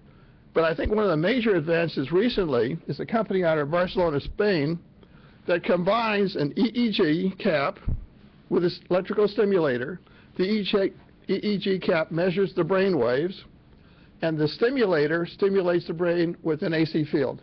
And you can modulate the waveform, the rise time, the pulse duration, the current density, more variables you can shake a stick at, and there is no theory. So with no theory, how do you ever get anywhere? But I came to the conclusion that the key to being able to make a successful AC stimulator is the same as heating this room properly. You wouldn't be able to heat and cool the room without a thermostat. Thermostat measures where it says turn it on, turn it off, is it getting hotter, is it getting colder? So I said, why don't we combine the EEG with the AC stimulator and build a closed loop control? And I thought it was so good, it's a great idea. I wrote up a patent disclosure. Well, after 1 year, patent disclosure goes away. So another year went by, I wrote up another patent disclosure. It couldn't get anybody interested, and went away. And I shared it with my friends at Lockheed Martin, who run Sandia. And they said, no, we're not interested, but oh, maybe they are, and they filed. And the rule is, first to file owns, and now Lockheed Martin has filed a patent on this idea of closed-loop feedback control, which I think is the key to empirically achieving the effect you're trying to get with controlling brainwaves. But why do you care about brainwaves? What's that all about?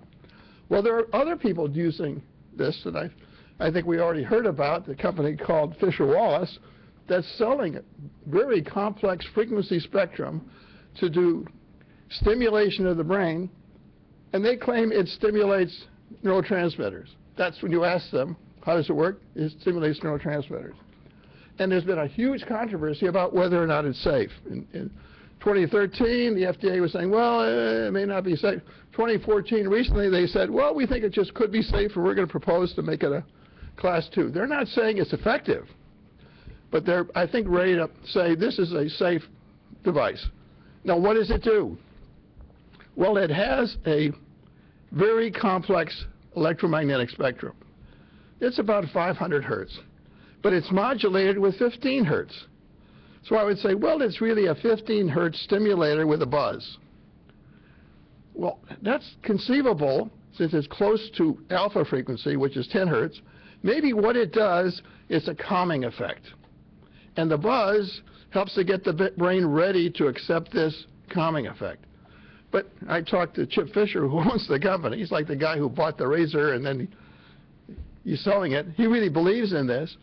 And I said, you know, you ought to try 10 hertz, not 15 hertz.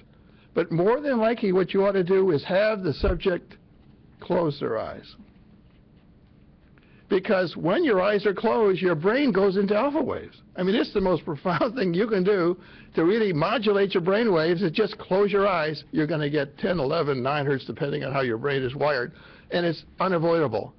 Well, he wasn't terribly interested in doing that. But I think it would improve the effectiveness of what he's doing. Also, if he would shift the frequency to about 10 hertz, depending on the subject. So what I'm talking about is closed-loop control, finding out what is the subject's frequency, putting the brain into a state where it's ready to accept the electric fields, modulate the brain. So what am I talking about? I'm talking about a brain wave trainer, training the brain to do what it wants to do. You might even say it's a placebo accelerator. If you believe in it and you want to accentuate it, modulating and controlling the brain wave with feedback control ought to do that. Well, it's not the only product. There's another product you can buy, and that is the stimulator is applied through the earlobes, but it's now about 0.5 to 1 hertz. You say, what is that good for? What is 0.5 to 1 hertz? Well, that's really interesting because when you're in slow wave sleep, deep sleep, your body temperature goes down, you're paralyzed, your brain is running at about 0.5 to 1 hertz. It's really interesting. So I looked to see how this is used. It's used eyes open. I'm going, what are you doing? What, are you really trying to enhance sleep? Are you trying to put people to sleep? It's hard for me to understand the science of this thing, but it's also on the market. You can buy this. I think you have to have a prescription, but it doesn't require much. And the people who own this and patent the company swear by it. Now, this one I know works because it's a torpedo fish. This is approved by the FDA. It's a company called Serena makes it. When you start to get an aura, a migraine aura, you apply it, hold it on your back of your head like this, and push the button, and it applies a high voltage pulse at about 10 volts per meter to the back of your head, to the occipital cortex, and it is very effective in preventing the migraine. You have to apply it when you start the aura. If you guys, any of you have aura and you get a migraine, this seems, based on literature, seems to work, approved by the FDA. And it's only 2,000 years old. Why the heck shouldn't it work? What it does, it disrupts that irregular brain waves that are starting off, that spread across the brain, starting from the aura, from the occipital cortex, and spread across the brain and create a migraine that can last for days. This prevents the migraine. So this is a product that seems to work based on what we understand about electrically stimulating the brain. But this is all very, very empirical. But people are picking up on the research at a tremendous rate. Unfortunately, mostly in Europe. A lot of it going on for some reason in Germany. I don't know why. But the numbers of papers in the last few years on research are in the hundreds. And what people really understand now is that this AC stimulation really can entrain brain waves if the brain is ready to have the brain waves entrained. So if your eyes are closed, you're in an alpha state, getting about 10 hertz, you can superimpose a wave and enhance alpha waves. What's that good for? Hey, Buddhist monks know how to do that. It's called meditation. And I'm sure that would be a great benefit to people suffering from many problems like stress disorders or anxiety. But the key issue is this last one. The brain wave entrainment depends on the natural brain wave. Whatever the state of the brain is in, it is either responsive or not to the enhancement. So if you want somebody and you want to drive them into a deep sleep, the brain ought to be in 1 hertz. And if they are trying to learn something, It'd be good if their brain was operating at about 5 hertz theta waves, and you want to enhance theta waves. So there are 3 different kinds of waves that I've talked about. One's alpha, 10 hertz, meditation. The second one is deep sleep, slow wave sleep, 1 hertz. And the third one is learning, 5 hertz. The brain waves are so complex, I'm trying to simplify it to some minor applications that could still be incredibly important. But what's this all about? How does it work?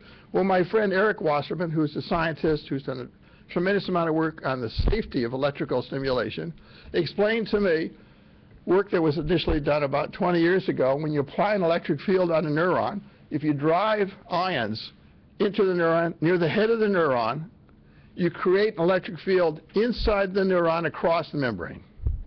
That small electric field, about 10 millivolts, is small compared to the potential of a firing, which is about 70 millivolts, but it makes the neuron ready to fire. It says, I'm ready to go. If you apply the opposite polarity to the neuron, you extract the ions from the neuron, you lower the potential across the membrane, and the neuron is less likely to fire. So experiments done on slices of hippocampal material from rats show that you can get rapid firing with the positive anode, the anode potential near the nerve, near the soma, near the head of the neuron.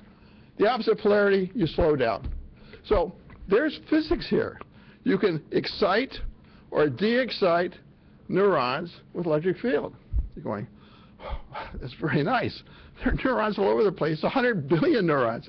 How could you possibly make sense out of this without doing something that begins to take account of coupling of neurons, taking account of circuitry, making circuits work?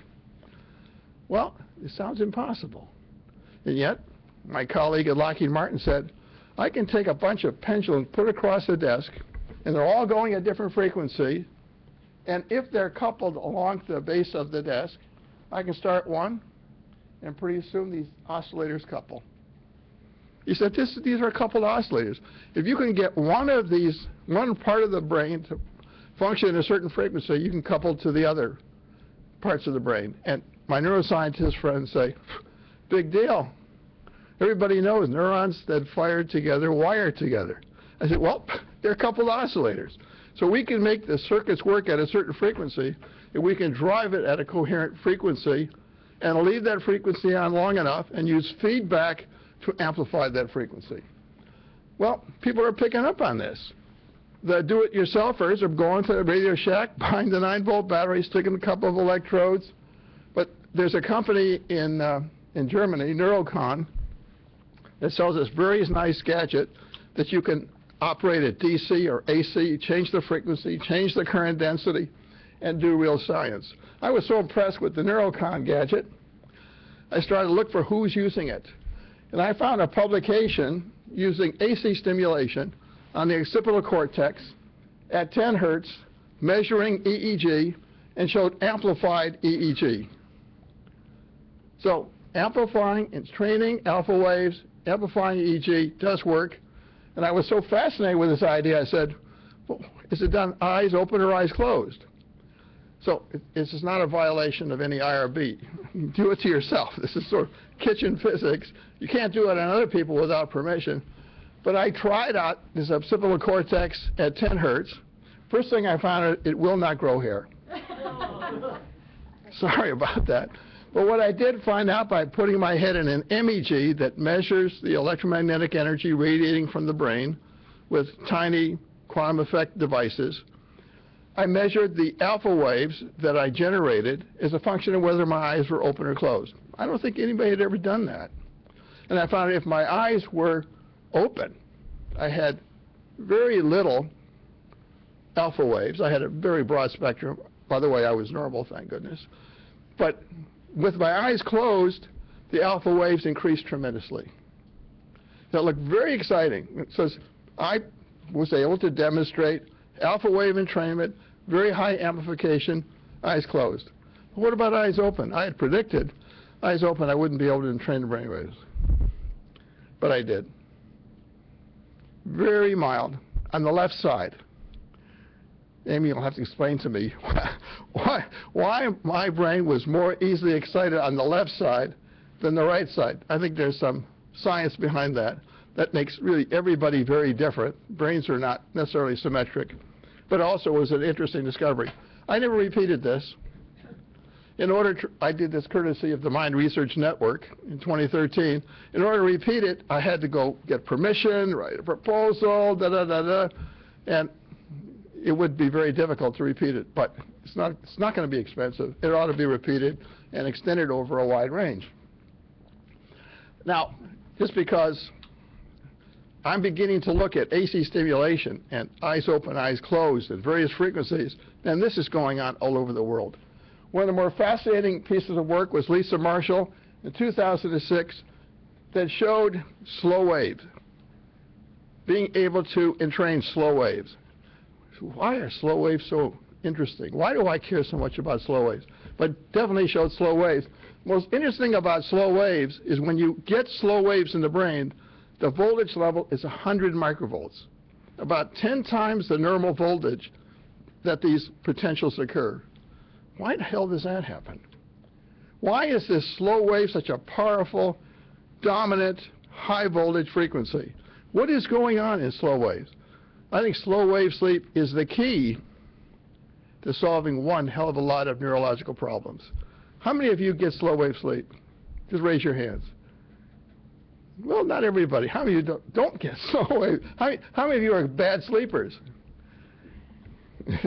Well, I think this is the key to a lot of what I'm talking about today, and that's slow wave sleep. So I'm talking about entraining brain waves. I'm talking about finding waveforms that are important, using neurofeedback, using closed-loop feedback to amplify those waves. How does it all couple? Well, research at Caltech a few years ago showed the way these waves couple is electromagnetically. Most of the people in the business neuroscience field think everything's neurotransmitters. Change the chemistry. Change the neurochemistry. That takes a long time. The electromagnetic waves couple through the brain almost immediately. And it's been shown that coupling works very, very fast.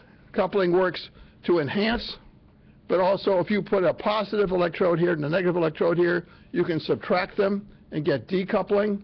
So coupling works, you can control it, and you can trigger slow wave sleep with electromagnetic waves. So let me now go into a sleep sales pitch.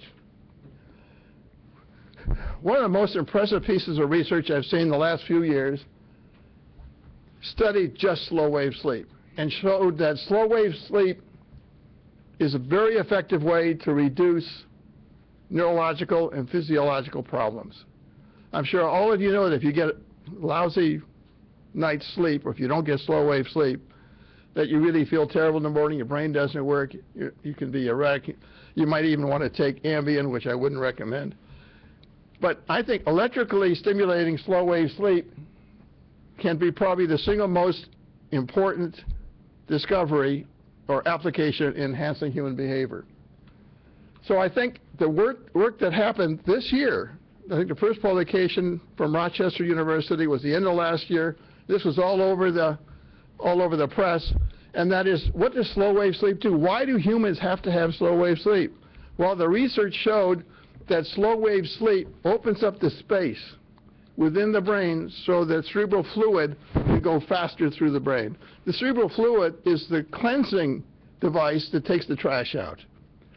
If you take the trash out with slow wave sleep, and I wasn't the only person suggesting this, it could enhance performance tremendously.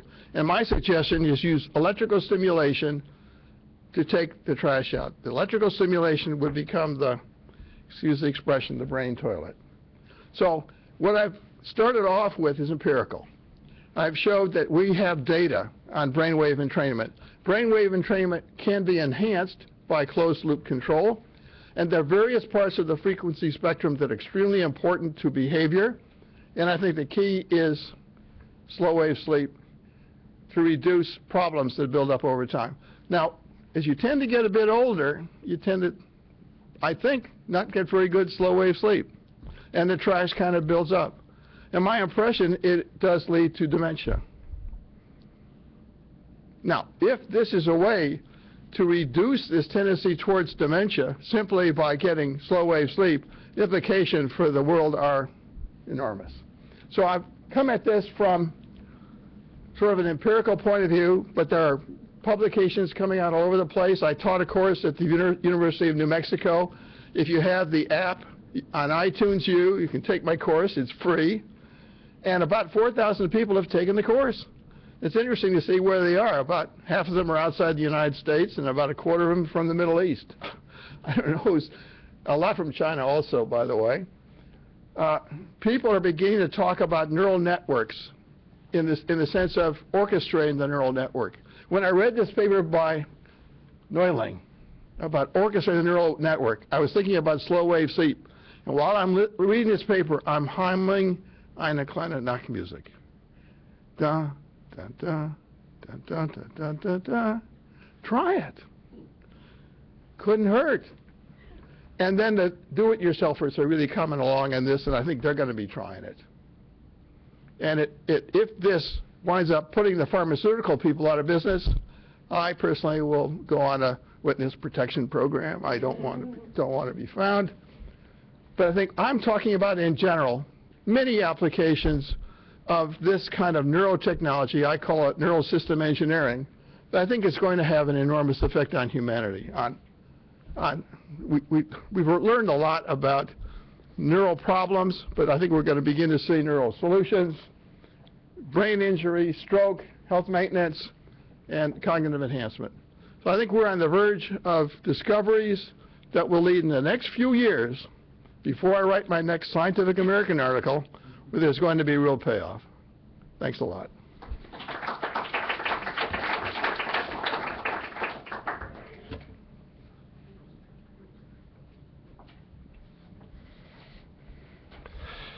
With that, I don't think we have Dennis McBride, so I'll make a few more comments, and we'll take a quick break and go right to a panel session and some question and answer. And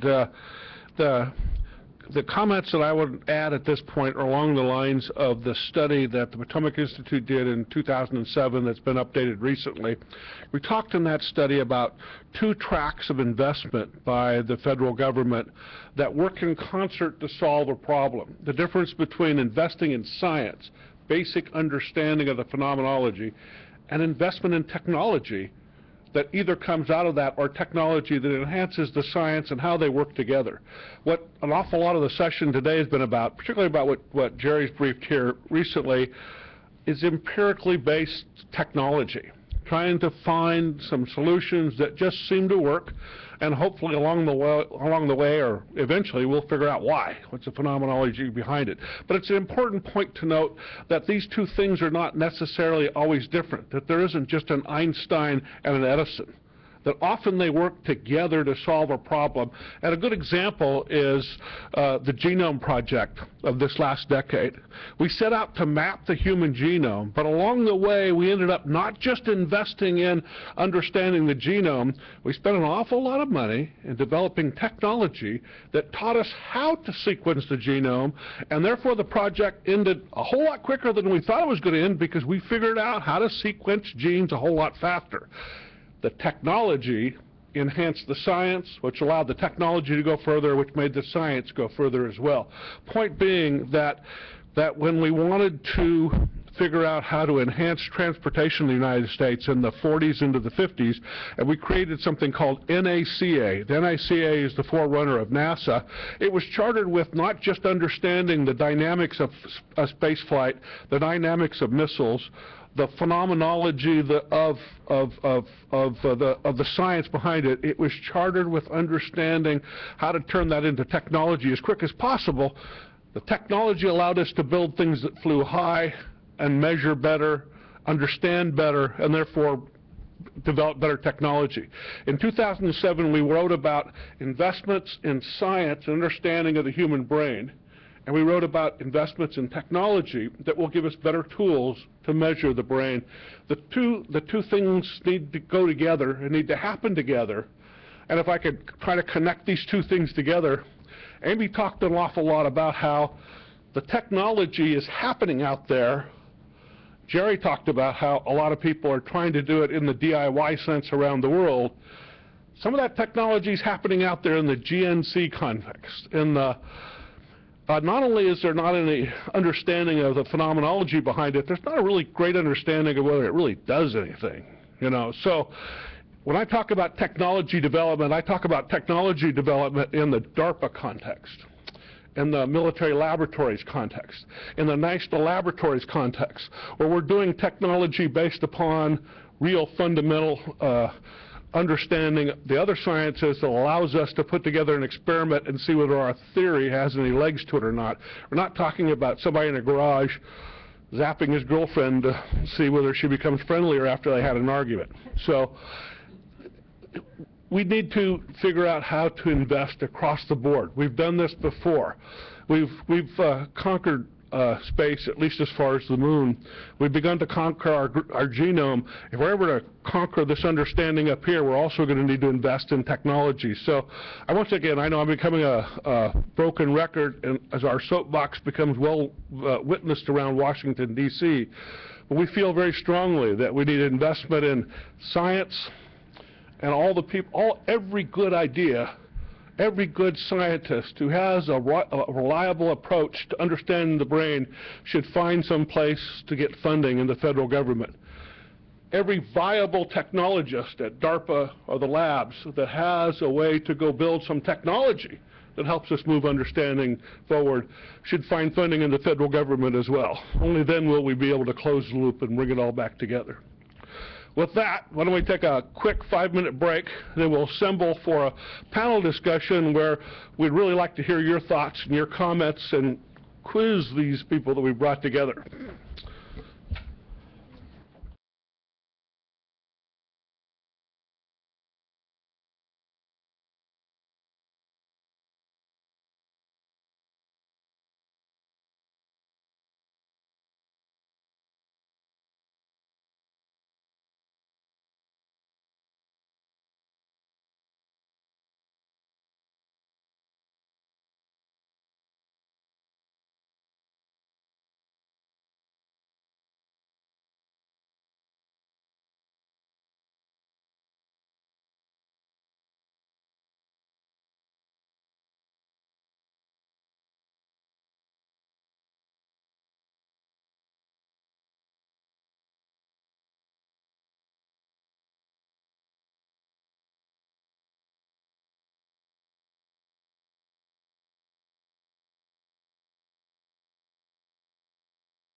I need some panelists. Panelists, please come take your seats.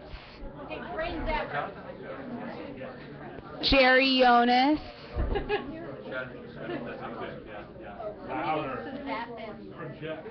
Project. Dr. Jerry Jonas. Everyone, if you please be seated.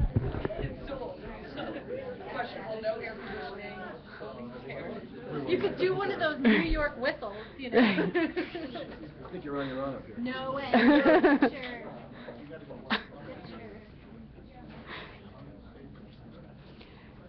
We're going to begin our panel discussion, and for those of you who would like to ask questions who are watching on the webcast, you can tweet your questions to Potomac Institute.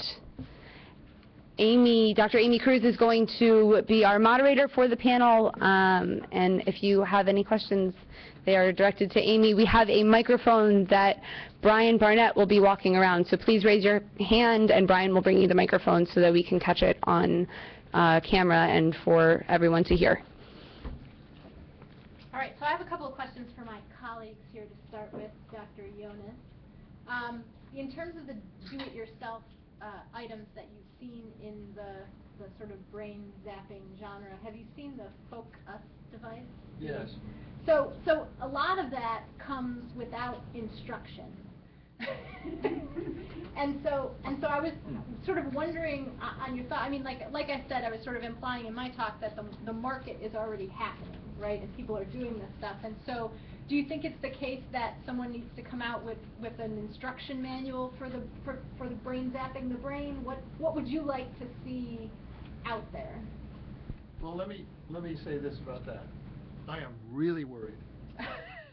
Many of us are. So I was just the possibility of using electrical stimulation incorrectly at the wrong current density for the wrong duration, the wrong waveform, and creating permanent damage is really frightening. And so I can imagine reports starting to come out about misuse by the do-it-yourself bunch and causing all of a sudden a negative influence on its entire field. I mentioned before ECT, electroconvulsive therapy, which is tremendously effective. People desperately suicidal have used it, saved their lives. And yet the public has this, because of a movie, because of the media, a permanent problem. And so even when I talk about 1 milliamp or 1 volt per meter, they don't understand the difference between 1 volt per meter and 1,000 volts per meter, and it's just created a very negative impact on the entire field. Right. So I'm worried about devices hitting the market that are dangerous, that could have a permanent effect on the public opinion of this particular work. Right. There's a really interesting historical analog between what could be happening in this area and LSD, which was of serious interest to psychiatrists and clinical psychologists in the late 50s in the US and the UK as an adjunct to psychotherapy, and then got out into popular culture and did a lot of damage. And it's taken decades for related hallucinogens to be taken seriously again as for their potential in psychotherapy. Not sure they'll work, but it's, from an historical standpoint, it's interesting to see how much damage can be done if stuff gets out without a right user manual into popular culture. So what can we do? Well, We need to do something about this. so there are people here who are more knowledgeable in FDA regulation than I am. Maybe we can open it up. What's the capacity of FDA to regulate enhancers as against devices and drugs for therapy, I guess is. Right. Well, and I had a, go ahead. Sorry, I think Bill had, Yeah, okay, Bill. Spearhead. Just one data point for you is that on the TDCS front, Mara Dixon and Lucas Pera at CCNY have formed a consortium that is attempting to self-regulate, that is to identify exactly the kind of manual safety guidelines that you suggested, but do it from internally, as a profession, if you will, rather than from an external regulatory source. So they had a huge Lollapalooza about 5 months ago in Manhattan, where they brought together a lot of the leaders in the field, neurocons, esoterics, a lot of practitioners. And so I think they're making huge steps towards articulating exactly the framework you said they should, Jared. Great. Well, and one of the things that I've been thinking about, and again wanted to open up to the panel, was, I mean, it's certainly the case that, you know, my argument, and it's certainly the observation as we sit here, and you can go on the internet and see everything else, that the market is a little bit ahead of some of the policy thinking. And so, is it the case that everything needs to be FDA regulated the way it would be for a pharmaceutical? Is there sort of a middle space when you're talking about things that are enhancers but are not necessarily double-blind, you know, placebo studies for the treatment of depression or the treatment of actual psychiatric illnesses? I think enough's been done on safety, that there could be safety criteria. Sure. Not effectiveness criteria, but safety Right. criteria. And Right. I was very encouraged to find out that the FDA is now looking at the Fisher-Wallace and Yes. the alpha-stim gadgets as type 2, which they're not saying it works, but they're saying it has a certain level of safety Right. if you maintain the operating characteristics. And if you read the operating manuals for those two commercial devices, they tell you where to stay within the operating region. Right, and you'd like to see something like that for a focused DIY gaming type, because gamers could care less, right, if they're So if they're within operating parameters of you know, sort of a more clinical application. There's so many variables. Yeah. I told you there's the current density, there's the geography of the stimulation, the Right. shape of the stimulators, there's the waveform, the rise time of the waveform, Right. there's how often you repeat it. There are so many variables, and there's no real theory. Right. By the way, there is a possibility of doing modeling of these complex networks, and I would say that is an area for Investigation. real investigation, using large-scale computing to model complex networks for this kind of simulation. But in the meantime, with so many variables, I hate to think about the DIY guys just playing around and stumbling into Sure. disastrous results. I think about 6 or 7 years ago, I was on a panel in Japan, and a young Japanese neuroscientist, when I mentioned TDCS, he was on the panel. Very bright guy in his late 30s, and he said, "Oh yeah, we have one of those in our lab." So whenever I'm feeling a little tired, I have one of my grad students come over, and you know, Japanese people generally don't show their emotions, so all the eyebrows went up. It was like a big gasp in that culture, and I said, "Oh, how often do you done that?" He said, "Oh, hundreds of times. It's fine." Right. Yeah, so maybe not the best model. But it seems to me a lot of, you know, very often it depends which hammer you go to strike which nail. So it seems to be a lot of people who might go for TDCS or Ambien for, say, insomnia, just to take that as an example, probably should be screened for sleep apnea. Sometimes we have a tendency to go for the most high-tech targeting, particularly as Americans, we love the gadgets. But there is a little problem here. Even if you regulate that stuff for safety, a drug or device, still there's a question about whether you're reaching a little too far into technology land when a much simpler approach may be appropriate for you medically. So I just have to say that while we're worried about sleep in particular. There is certainly a lot of problem with obstructive sleep apnea. The interruption of the breathing causing a sleep disruption, which makes it impossible to have a sustained restorative sleep. And it takes you need a sleep doc and you need a sleep lab to measure whether or not a person has obstructive sleep apnea, where the breathing is interrupted. But let me mention something that I read recently, and that is really beautiful work on applying TMS on the rising part of the inhalation. So a person with obstructive sleep apnea, as you can imagine, snores, and the airflow starts to become turbulent and starts to vibrate and oscillate as just after the peak of the inhalation. So a person starts to inhale, and then there's this snoring phenomenon. Brilliant work with TMS, where the pulse was applied at the peak of the inhalation, where the snoring would have started. Now this is not forcing air down the throat, this is not opening up the breathing pipe, this is electrically stimulating the brain to shut down that phenomena, and it just smooth as silk. That's interesting. I saw that and I went, wow. The brain controls the breathing.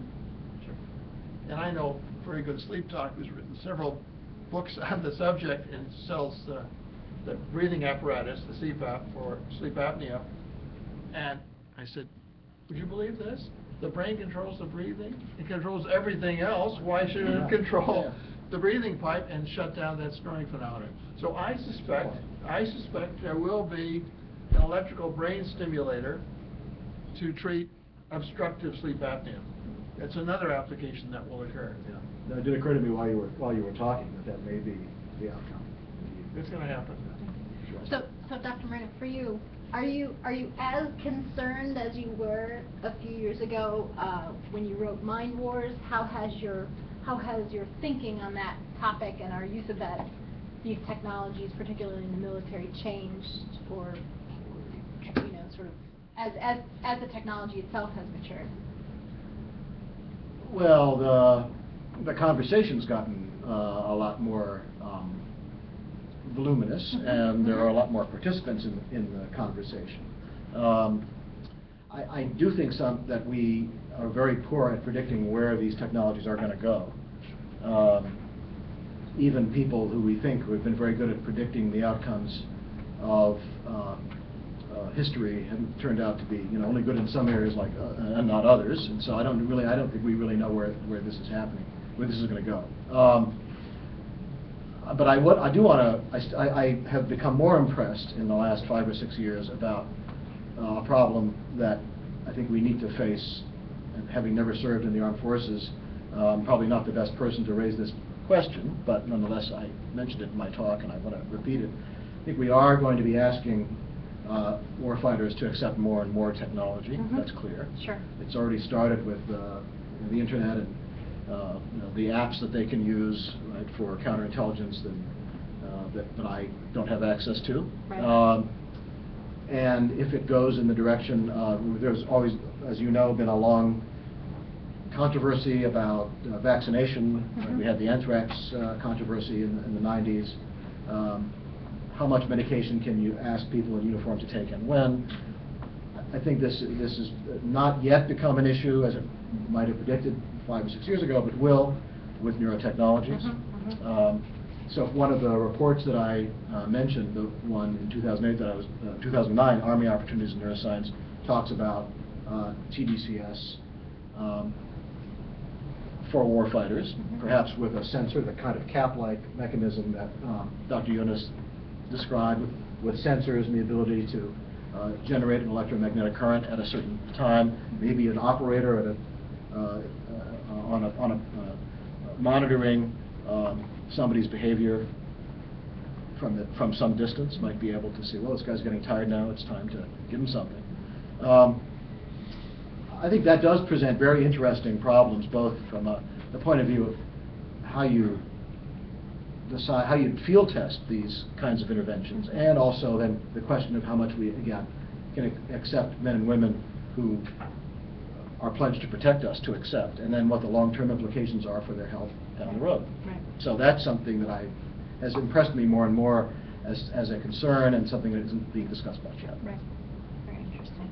And then I have just one comment, and then we'll open it up to the panel. And one thing that I didn't really get to talk about in my talk was where actually I see the shortest term benefits for the neurotechnology piece, and I think most certainly it's in terms of, I think, training within the military environment. That's from my perspective, the lowest hanging fruit as we've, the studies that we've done at DARPA. And I do think that people are becoming more comfortable with data about themselves, certainly more than we were 10 years ago, right? I'm wearing a Fitbit, other people are wearing little body media bands, and there's people with jump and up and fuel and whatever. And I think one of the things that's so powerful about those devices is they are revealing things about ourselves that, maybe with some training you could have, mentally calculated how many 10,000 steps you took a day or that type of thing. But it's certainly easier with that type of data and that type of feedback in real time or near real time. And I think some of the neurotechnologies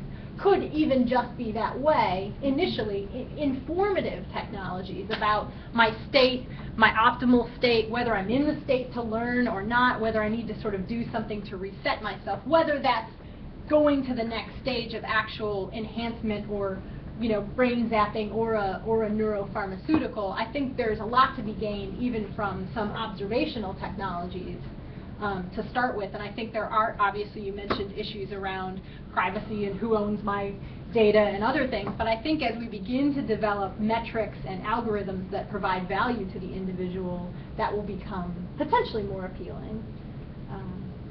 Yeah, I'd say I still think we do, particularly as Americans, have a tendency to jump to the gadgets first to solve our problems. But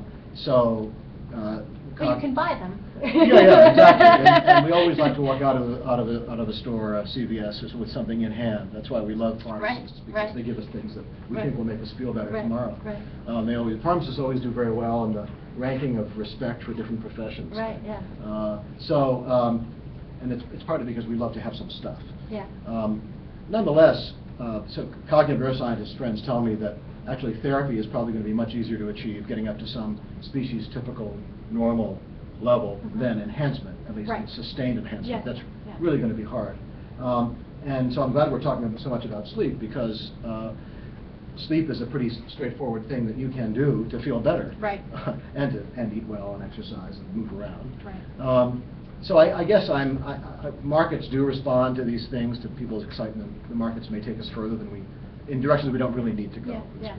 Let me, you were talking about how you feel about this stuff. Let me say I became really depressed talking to soldiers. I was on 2 studies. One was a National Academy study, and another was Defense Science Board, and it involved behavior, soldier behavior. And one had to do with predicting violent behavior, you know, as a result of problems. Another one had to do with leadership in the Marines. And I became depressed I talked to young guys and platoon leaders and soldiers, and I became convinced that none of them sleep. Oh, that's true. I talked to many of them. And the more I talked to them, I was convinced they have destroyed, by service to our country, destroyed an important body function, and that is self-regulation. I asked you before whether you folks are good sleepers, and you didn't give me an answer. My impression, at least half of the people are not good sleepers. Yeah. And what depressed me about the soldiers I talked to is they weren't aware of how important sleep was. In fact, it was a sign of manhood, to not get good sleep. And I had in one of these meetings, I got so pissed off. There was a special forces guy sitting at the table, and I said to him, I said, look, you wouldn't send your troops out in the battlefield without bullets, would you? You're sending them out without sleep. And he almost reached across the table and killed me, because he said, you lab wonks don't know what you're talking about. The bullets are coming over their heads. You're not going to put them down for a nap. And so we were with a total standoff, and we never got anywhere. I think there's a morality there. There's a physiology there. There's something we can do about it. Now, if, for instance, my ZAP cap, it's spelled Z-Z-Z-F cap, works, and you can put the soldier down for a nap to get some restorative sleep and flush that crap out of your brain, the military might go for it. It's not that hard. Right. I actually funded the project. Did it work? Yeah, it's actually turning into a product now from advanced brain monitoring. Yeah, it's like a nap cap. I do think that's a very important message to send out, though, about sleep. And a low-tech message, relatively low-tech message that the Potomac Institute could really help to get out. Sure. Well, let's open it up. Sir. I just wanted to make a comment. I want to make a comment here, because I think a lot of these people that you're talking to and all that kind of thing, they may be good warriors and maybe they were good in combat, but they're blowing smoke. You don't, in the actual combat, whether it's high intensity or low intensity, there's no such thing as low intensity violence, but you don't face that much combat per se. They're not bullets flying over your head every minute and all that kind of thing, unless you were, for example, in the northern part of South Vietnam, when you were getting 2,000-3,000 rounds of enemy artillery in there every night and stuff like that. That could cause you a little problem. But basically, so you sleep during the day. And basically, I think that you experts are being misled a little bit by some of the people that are talking to you about whatever they're talking to you about.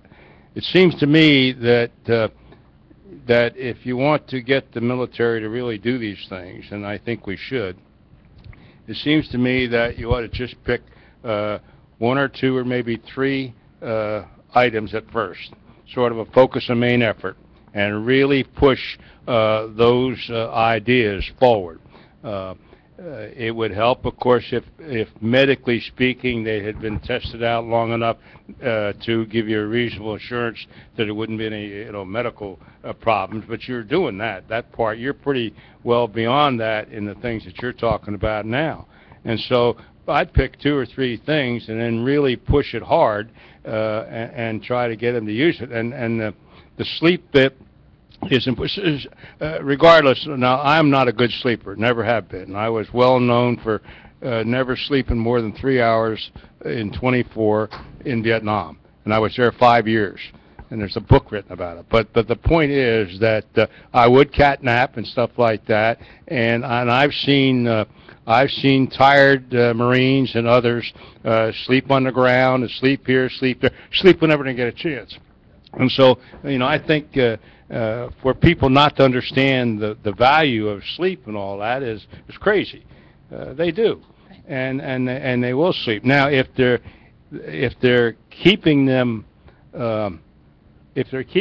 busy on non-useful things, like they tend to do in the services sometimes, that's ridiculous. I mean, you're fighting or doing things or doing what you have to do, or you're not. You're off, one or the other.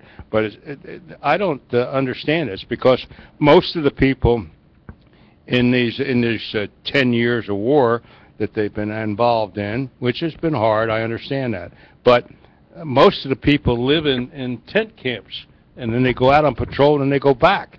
And you see them every day working out. They're lifting weights, they're running, they're doing this, they're doing that. So I think, I think when it gets back down to normal, and you really start to look at this kind of thing and pick a unit to test these things out and get some real data, as you point out, you'll be able to make some progress. I'd like to make a follow-on comment to that, too. The idea that we discuss sleep, and a lot of these things here, and Jonathan, you mentioned a minute ago that it may be a little easier to get back to normal than to enhance. I'd like to argue that point a little bit, that the most important thing about being able to develop some sleep aid with neuro techniques would not be curative, but the ability for someone to function at a very, very high level with very little sleep over a long period of time. I bet you'd find the military a hell of a lot more interested if you showed them how, with an hour's worth of sleep, the soldier could be 100%. Hour worth of start saying slow wave sleep. Exactly. So you got to get there, right. I.e., the title of this seminar today, that the enhancement potential of this technology is so much greater than the curative potential of this technology. Can you imagine what a super soldier General Gray would have been had he slept? Oh God! It would be. I would have missed I'd have missed out on half the fun. But I think I would just want to add, let me add to that. Forget the soldier or the Marine or the bullets over the head.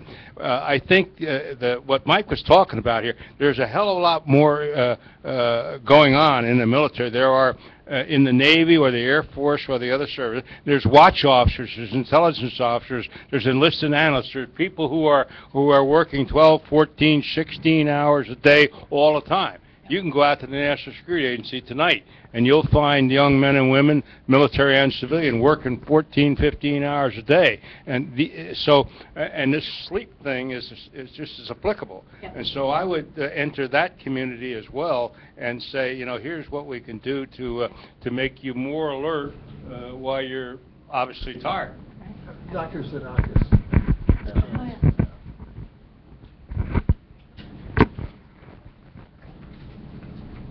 Just introduce myself because I have a question to kind of pick up on Dr. Cruz and the panelists. My name is Steve Xenakis. I'm an Army psychiatrist, former Medical Corps general, and I was the senior advisor to the chairman of the Joint Chiefs, Mike Mullen, from 2007-2011 on the whole area here of psychological health, traumatic brain injury. And I'm interested in your policy question and where you go forward, because of what I found were the challenges during that time. And I'll just, rather than go into a long explanation, just point 3 data points that made me, really concerned me, and I think have slowed down what could have been some achievable progress. One is in the area of sleep, which we looked at very carefully in the 80s in the Army during the tenure of the Chief of Staff, General Wickham. I was at Fort Hood, and we developed many of the sleep discipline and sleep hygiene programs in addition to some of the warrior monk stuff, which was just fun, crazy. And when I tried to bring that back to the Army leadership and the 4-stars who were running the war, I have to tell you they were frankly not interested. It was old stuff, irrespective of how good the science was, no matter what we knew about how important the sleep was and everything we had learned before. There was a flat-out refusal to do something. Secondly, the issue about neurofeedback. Now, that's been around for a long, long time. And to be able to use the EEG both to show who doesn't pay attention, we now have data about attention deficit, and also how it can look at who could perform well and exercises that would enhance that performance. Again, we found that the communities that should have been responsible, and that included DARPA, that included Fort Detrick Medical Research Materiel Command, were really not interested in doing a focused project, knowing that that's what we needed from our high-performance people. And thirdly is, during that time, I was introduced to the Fisher-Wallace device, and I'm on the Medical Advisory Board, and in fact testified to the FDA. The issue was never about safety. The FDA was public, and this was in February 2012. The issue was about efficacy, and that this company, that is a small company, could not do the kinds of studies that we're going to get from the major pharmaceuticals.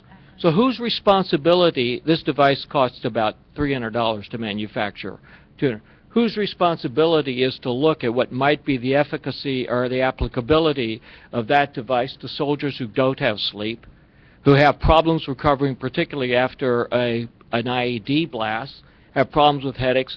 It's the military's responsibility. And what's the problem with getting us as an organization and an institution to be able to take that device and the other devices and look at specifically what's going to be the utility for the problems that our warfighters are having? I think that's the policy implication. The science is going to move along. The issues are the institution and the inertia and or the obstructionism within that institution to do rather straightforward, not terribly expensive things when they're faced with such challenges at that time, and they're going to be in the coming years. No, you've been inside of it. Amen. I was one of the outside. Amen. Yeah, well, no, I think that's the point that I was trying to make earlier with the fact that the market may be moving there, but the venture funding folks aren't going to invest in those areas. That's the military's problem, right? And so I actually think part of it is, that's why I'm so interested and excited about, trying to pursue it from the neurotechnology perspective, because that way you can actually talk about applications and not just the basic science. And I think we're really ready to start having those conversations about very specific targeted applications. Amy, I think there's an elephant in the room. Okay. And that's the pharmaceutical industry. Sure. And Dr. Xenakis knows about it.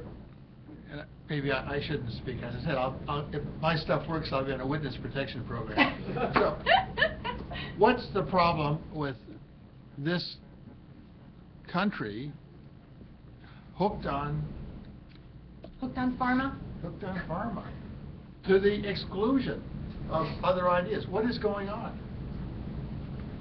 Is it, you guys know, what is it? I would, good point, probably a great thing to debate. I would say that that's probably 2 or 3 degrees off the topic of neuroenhancement today, so I'd move on to, let's discuss neuroenhancement. I think one, I'm sorry. No, we're just coming to capitalism. Well, capitalism. one comment that might actually bridge this over that I've been thinking about as we've been talking here is one of the differences, you speak of targeted applications with neurotechnology, is that it isn't just the tech device, it's the protocol for using it. And the devil is in the protocol and in the details. So if it's just a matter of patenting, marketing devices, you wind up with problems like what Jonathan was referring to, and Dr. Jonas, in terms of the potential misuse and damage that can be done because there are no established protocols. So possibly from a policy standpoint, and also something that might incentivize market involvement in a productive way, might be to consider intellectual property issues with applications and protocols themselves from doing it. I'm not advocating that. I'm just saying that just as with drugs, you can have, there's concepts of off-license, off-patent use and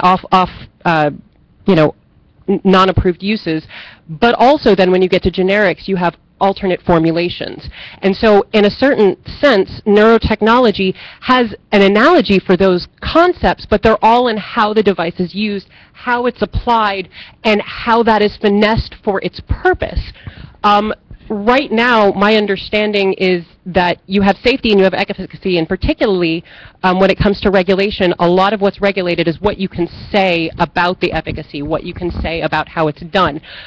But in terms of neurotechnology, perhaps we can't actually talk about the device or the technology itself, but what we actually need to be able to speak to is how effective is the protocol that we're going to be using with this device. And I just wanted to raise that. I'm curious as to what your response is. I agree with that.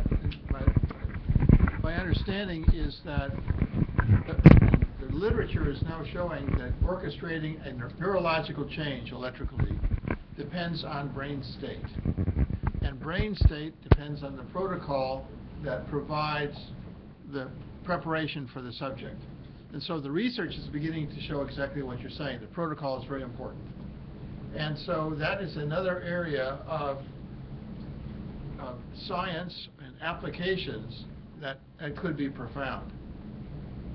I think you're right on. The protocol is vitally important to this kind of technology. And even with technologies like DBS, right? So, oh, sure. So DBS approved for many things, becoming in studies to be approved for more. But just because it's approved in that regard, the clinical application is still experimental in terms of finessing protocols, and there may be vastly different protocols that are needed depending on the target. How do you regulate that, particularly when protocols at different target may result in enhancement? And there's so much variability in humans and in how the brain is wired and how the brain functions and behavior, that maybe the first thing to do with an application is establish a baseline for that person. Mm-hmm. So that's required. Then once you know that baseline, then you modify with a feedback system slightly in the direction that you're interested for that particular person. So I think in the end, the value of these gadgets is going to be a lot more than buying a gadget. It's going to be, as you said, the protocol. It's establishing the baseline, going through a brain training program. I mean, I see these gadgets kind of like the weights in the fitness center. I mean, you can buy the weights in the fitness center, but it's good to have a trainer that allows you to work with those weights in a systematic way to achieve whatever your goal is. And I think that's going to be the same thing with this. There will be brain trainers who apply maybe it's a low-cost gadget in an effective way that's customized to that particular person. It may be more expensive than just going out and strapping on a gadget. They're already doing that in Finland. They're personal brainers. Brainers. Yes, they're personal brainers. What do they do? They actually use brain training fitness protocols for individuals like they do in a gym. So then is what we need to be investing in as a government and as a society in order to facilitate that kind of closed loop thing, the ability to read, the ability to assess in an individual in one person, one brain, one disorder, one situation, the ability to read, typify, diagnose, so that then these technologies can be used. If we don't develop technologies to do that, we're limiting the potential and we're increasing the risk.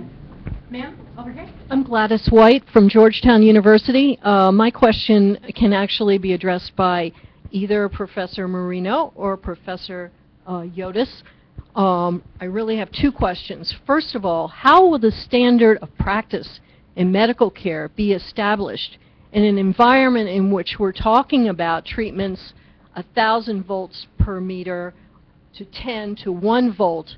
How will the standard of care involving the treatment of depression evolve? Will it sort of migrate down to lesser voltage in terms of a treatment intervention? Will all of these possibilities remain extant at any given point in time? That's question number one.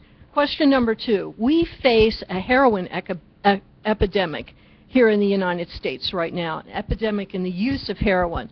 I really can't speak to the issue of whether or not that's prevalent in the military, but what is the potential for neurotechnology to be mobilized to treat heroin addiction and abuse? So two questions. The standard of care in medical practice related to decreasing amounts of electrical stimulation, and secondly, the potential of neurotechnology to address heroin addiction in particular. Standard of care is going to require a lot more science, and the baseline has to be safety. So you start off with safety protocols, and you probably have to go. I'm guessing you have to go down to understanding neurological damage as a function of voltage across the neuronal membrane, and that's already been established. Wasserman has published on that, saying it's perfectly safe as in that 1 volt per meter.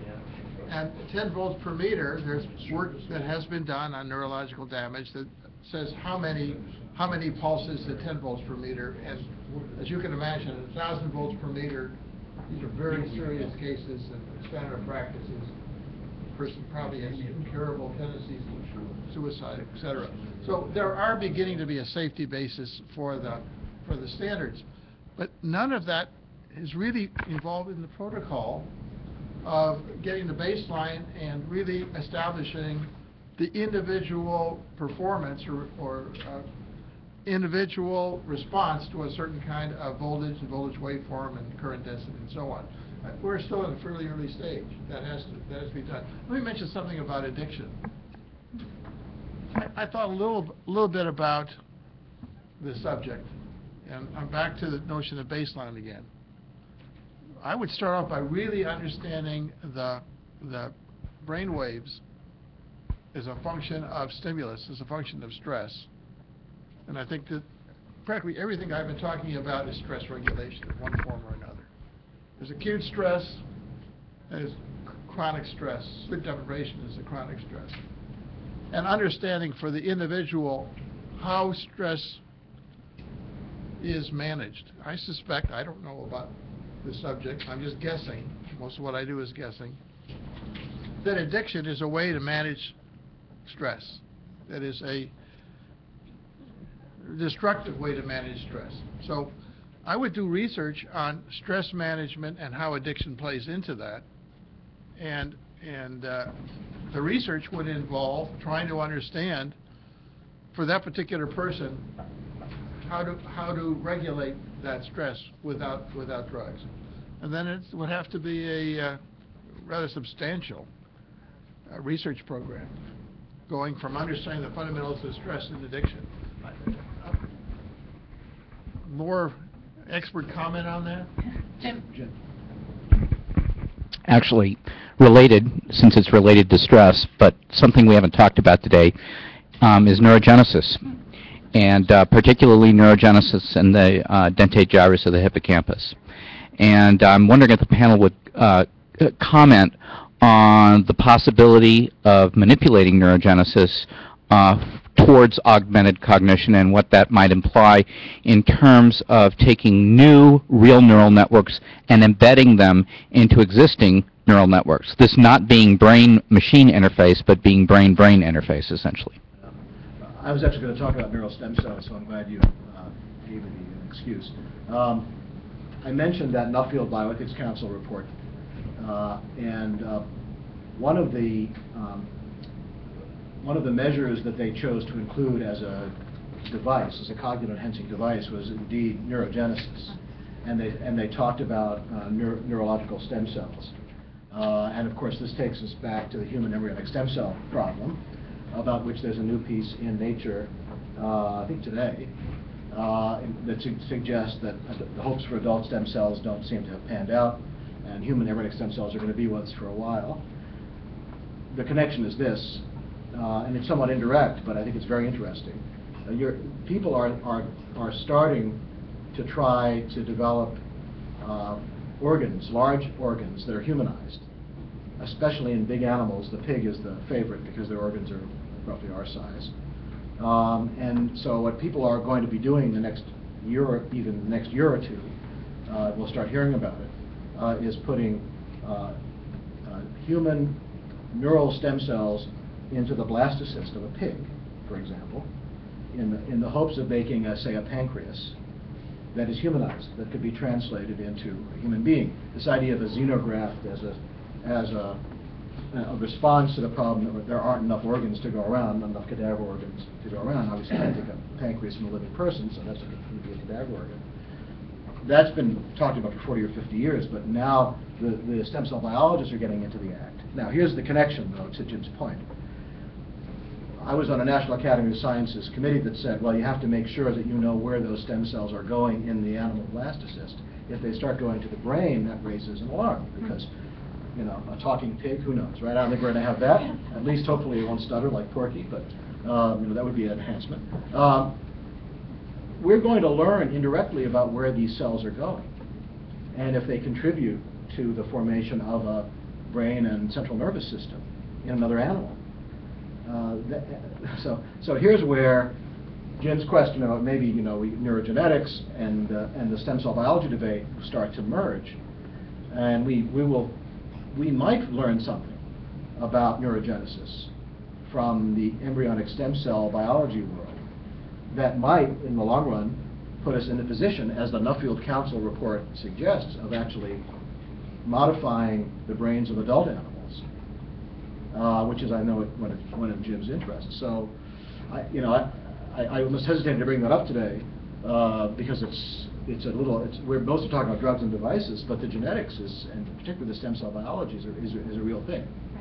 I was actually thinking about it when you mentioned it then. I was actually thinking about it as to different routes into neurogenesis, the potential for exercise or other types of stimulation to induce. The old-fashioned ways are still good. Yeah, no. I'm thinking about that because if we're thinking about enhancement, right, there are multiple paths into that space, and I think with the right protocol and the types of information that folks are working on right now, Art Kramer's work and other work in the exercise realm, I think that's another way into the plasticity space that is an enhancement space. So I'd see if I could really challenge the panel here. So there's a bold ideas kind of a session here, so bold idea time. All right. So I started the whole thing out with a discussion about computers when they occupied a whole room. Yes. And the way we talked to computers was we punched out cards and we handed them to a guy and he went and ran the cards. Half the time they jammed up the computer, they didn't work. And around that time, there were people saying, well, I can tie this TV and this typewriter to the computer, and we're going to actually be able to type our program to the computer. And there was a big, long discussion at universities about the protocol for allowing people to talk to the computer directly. And all the computer futurists, all the people talking about science and technology, were caught up in a big discussion about a protocol for how to use that big machine. Well, there was a couple of people running around saying, someday it's going to be in your pocket, And so I'm challenging you today. Can you take this discussion today from protocol of of where we are today in neuroenhancement, which is just barely breaking the surface on neuroenhancement, and talk about neuroenhancement 30 years from now. What is the equivalent of this in neurotechnology? What are we going to be able to do in terms of making ourselves better, faster, smarter 30 years from now? Can you, in a statement or two, take this conversation out of the protocol into the vision? Who wants to go first? Well, let's see. Jerry always goes. Jerry always goes first. I guess, maybe, that we're missing, everything we've been talking about is individual performance.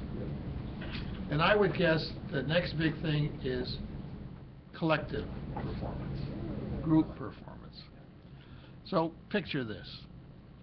You have people who are, to some extent, enhanced, very high performers. And when I think about a high performer in this future world, I think really a lot about stress management, stress regulation. I mean, stress can be of all kinds. Stress is probably the most profound problem, neurological problem facing society. Various forms of stress and inability to regulate. So let's say stress management, I don't mean making everybody zombies, although my kids love that, the zombie stuff, I don't get it. But everybody able to manage stress and not react in an unpredictable way. So they come up to a highest level of performance and sustain a high level of performance in a predictable way. I think that will happen. Stress management. And I think stress management will lead to a lot of other things like this addiction problem, where people will not turn to drugs to manage the stress. They will learn how to self-regulate. The three most important things probably in stress management are going to be food, sleep, and exercise. And if you know how to do that, you'll be a good stress manager and so on. So the next thing after that is collective. So how do you have a collective that is working at this high level of performance? Well, probably, this is where it's getting a little scary, there will be a central computer that's talking to each one of these individuals in the collective. And so the central computer will be monitoring the individuals and help enhancing them and then enhancing the interactions. You know, Joe isn't paying attention and Harry is egotistical son of a gun and managing the collective performance. And so the group will have a much higher level of performance than the individual. You might even call this group the Borg. And only one question that you want to think about, is resistance futile? Who's that? Well, so I actually... Can I yeah, one go ahead. last thing. So for another book that I'm publishing this fall, I had the chance to talk to General Singlab about this and his experience in the OSS, learning how to work in groups, leadership training and so forth. And he said something, and I'm glad Dr. Jonas mentioned this because I really wanted to talk about groups as well, because I think we're focusing so much on biological individuals that, especially in the military, we have lost, and General Singlab said this, I didn't have to, he said it for me when I quoted him in the book, we have lost what we had in the sort of pre-Vietnam War era, which was an understanding of the way leadership functions in groups. And perhaps for lots of reasons we're going so far to the technology again. But I think that is something like this is probably, there's going to be some impetus for this, as for what Dr. Jonas describes. We're going to go through this trough where it's very focused on the biological individual, but you've got to have group function in order to actually... Let me mention something I ran into recently in Albuquerque, and that has to do with the Albuquerque police. Has this made the newspapers out here? Killing a lot of people. Albuquerque police and violence. And I've been talking to a few people about what the heck's going on, and it sounds like a group failure, a group training and a group failure problem. And I can't imagine, there must be things like that in the military too, where the group breaks down. And the study I worked on for the National Academy on the Marines, what I learned from that was the platoon leader who was very, very effective in maintaining the stress of the troops in that platoon. That platoon was very effective.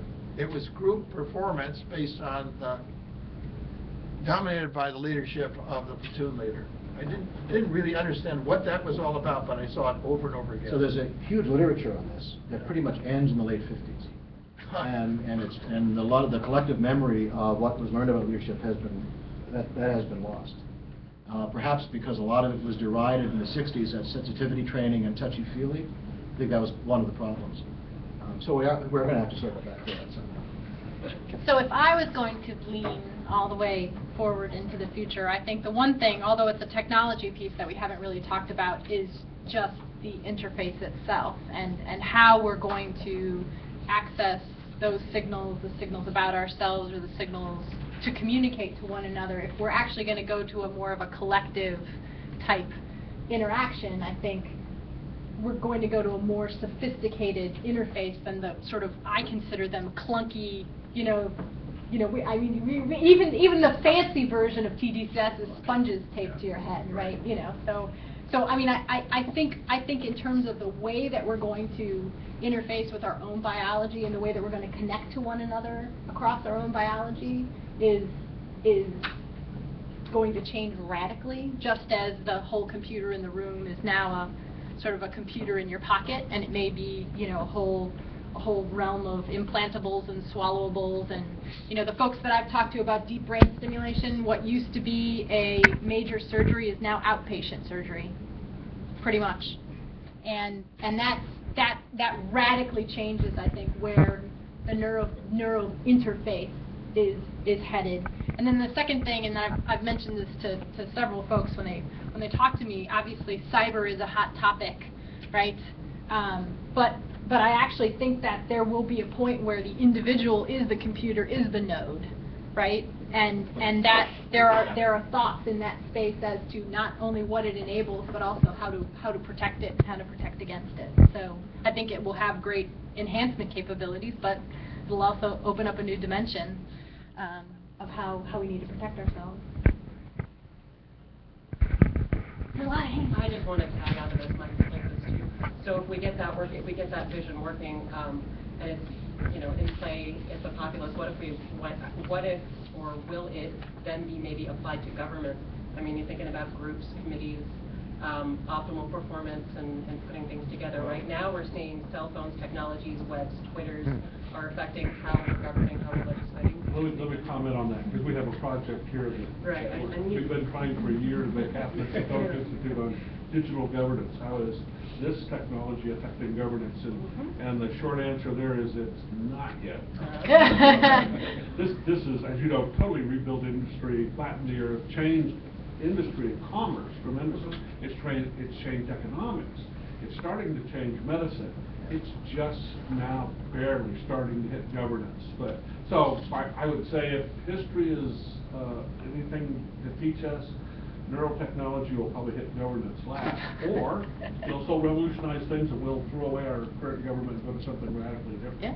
Could it maybe alter your curve, though? Could it maybe fix, you have that slide that you show with the efficacy and the number of bills coming out for technologies and things like that, their performance and things like that? Well, some of us think that those two curves are going to break. I have a chart that Rachel's referring to, a chart I give around town a lot that shows the amount of technology we're producing going up exponentially over the last several decades, and the number of new policy and regulation to deal with technology going down about the same rate. So we're producing more problems far quicker than we're solving them, and at some point that kind of breaks. Right. There's comments everywhere. Yeah, I'd like to ask a question about the ethics of all this and how that affects our national security. I recall visiting in the former Soviet Union shortly after it fell, looking for new technologies, and one of the technologies we looked at was genetics at the time, genetic manipulation and the like. I saw a lot of genetics that was far in advance of what this country's capability was at that time.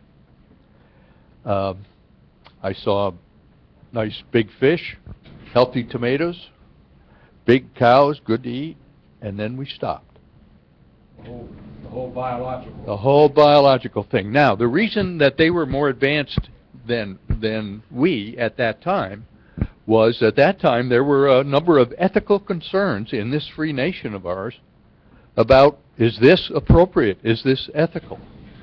I mean, you're already encountering that now. So my questions are, and I appreciate your comments on this, to what degree have you felt impeded by our concerns of ethics? To what degree do you believe we are impeded with respect to the research and technology development of other nations? Thanks.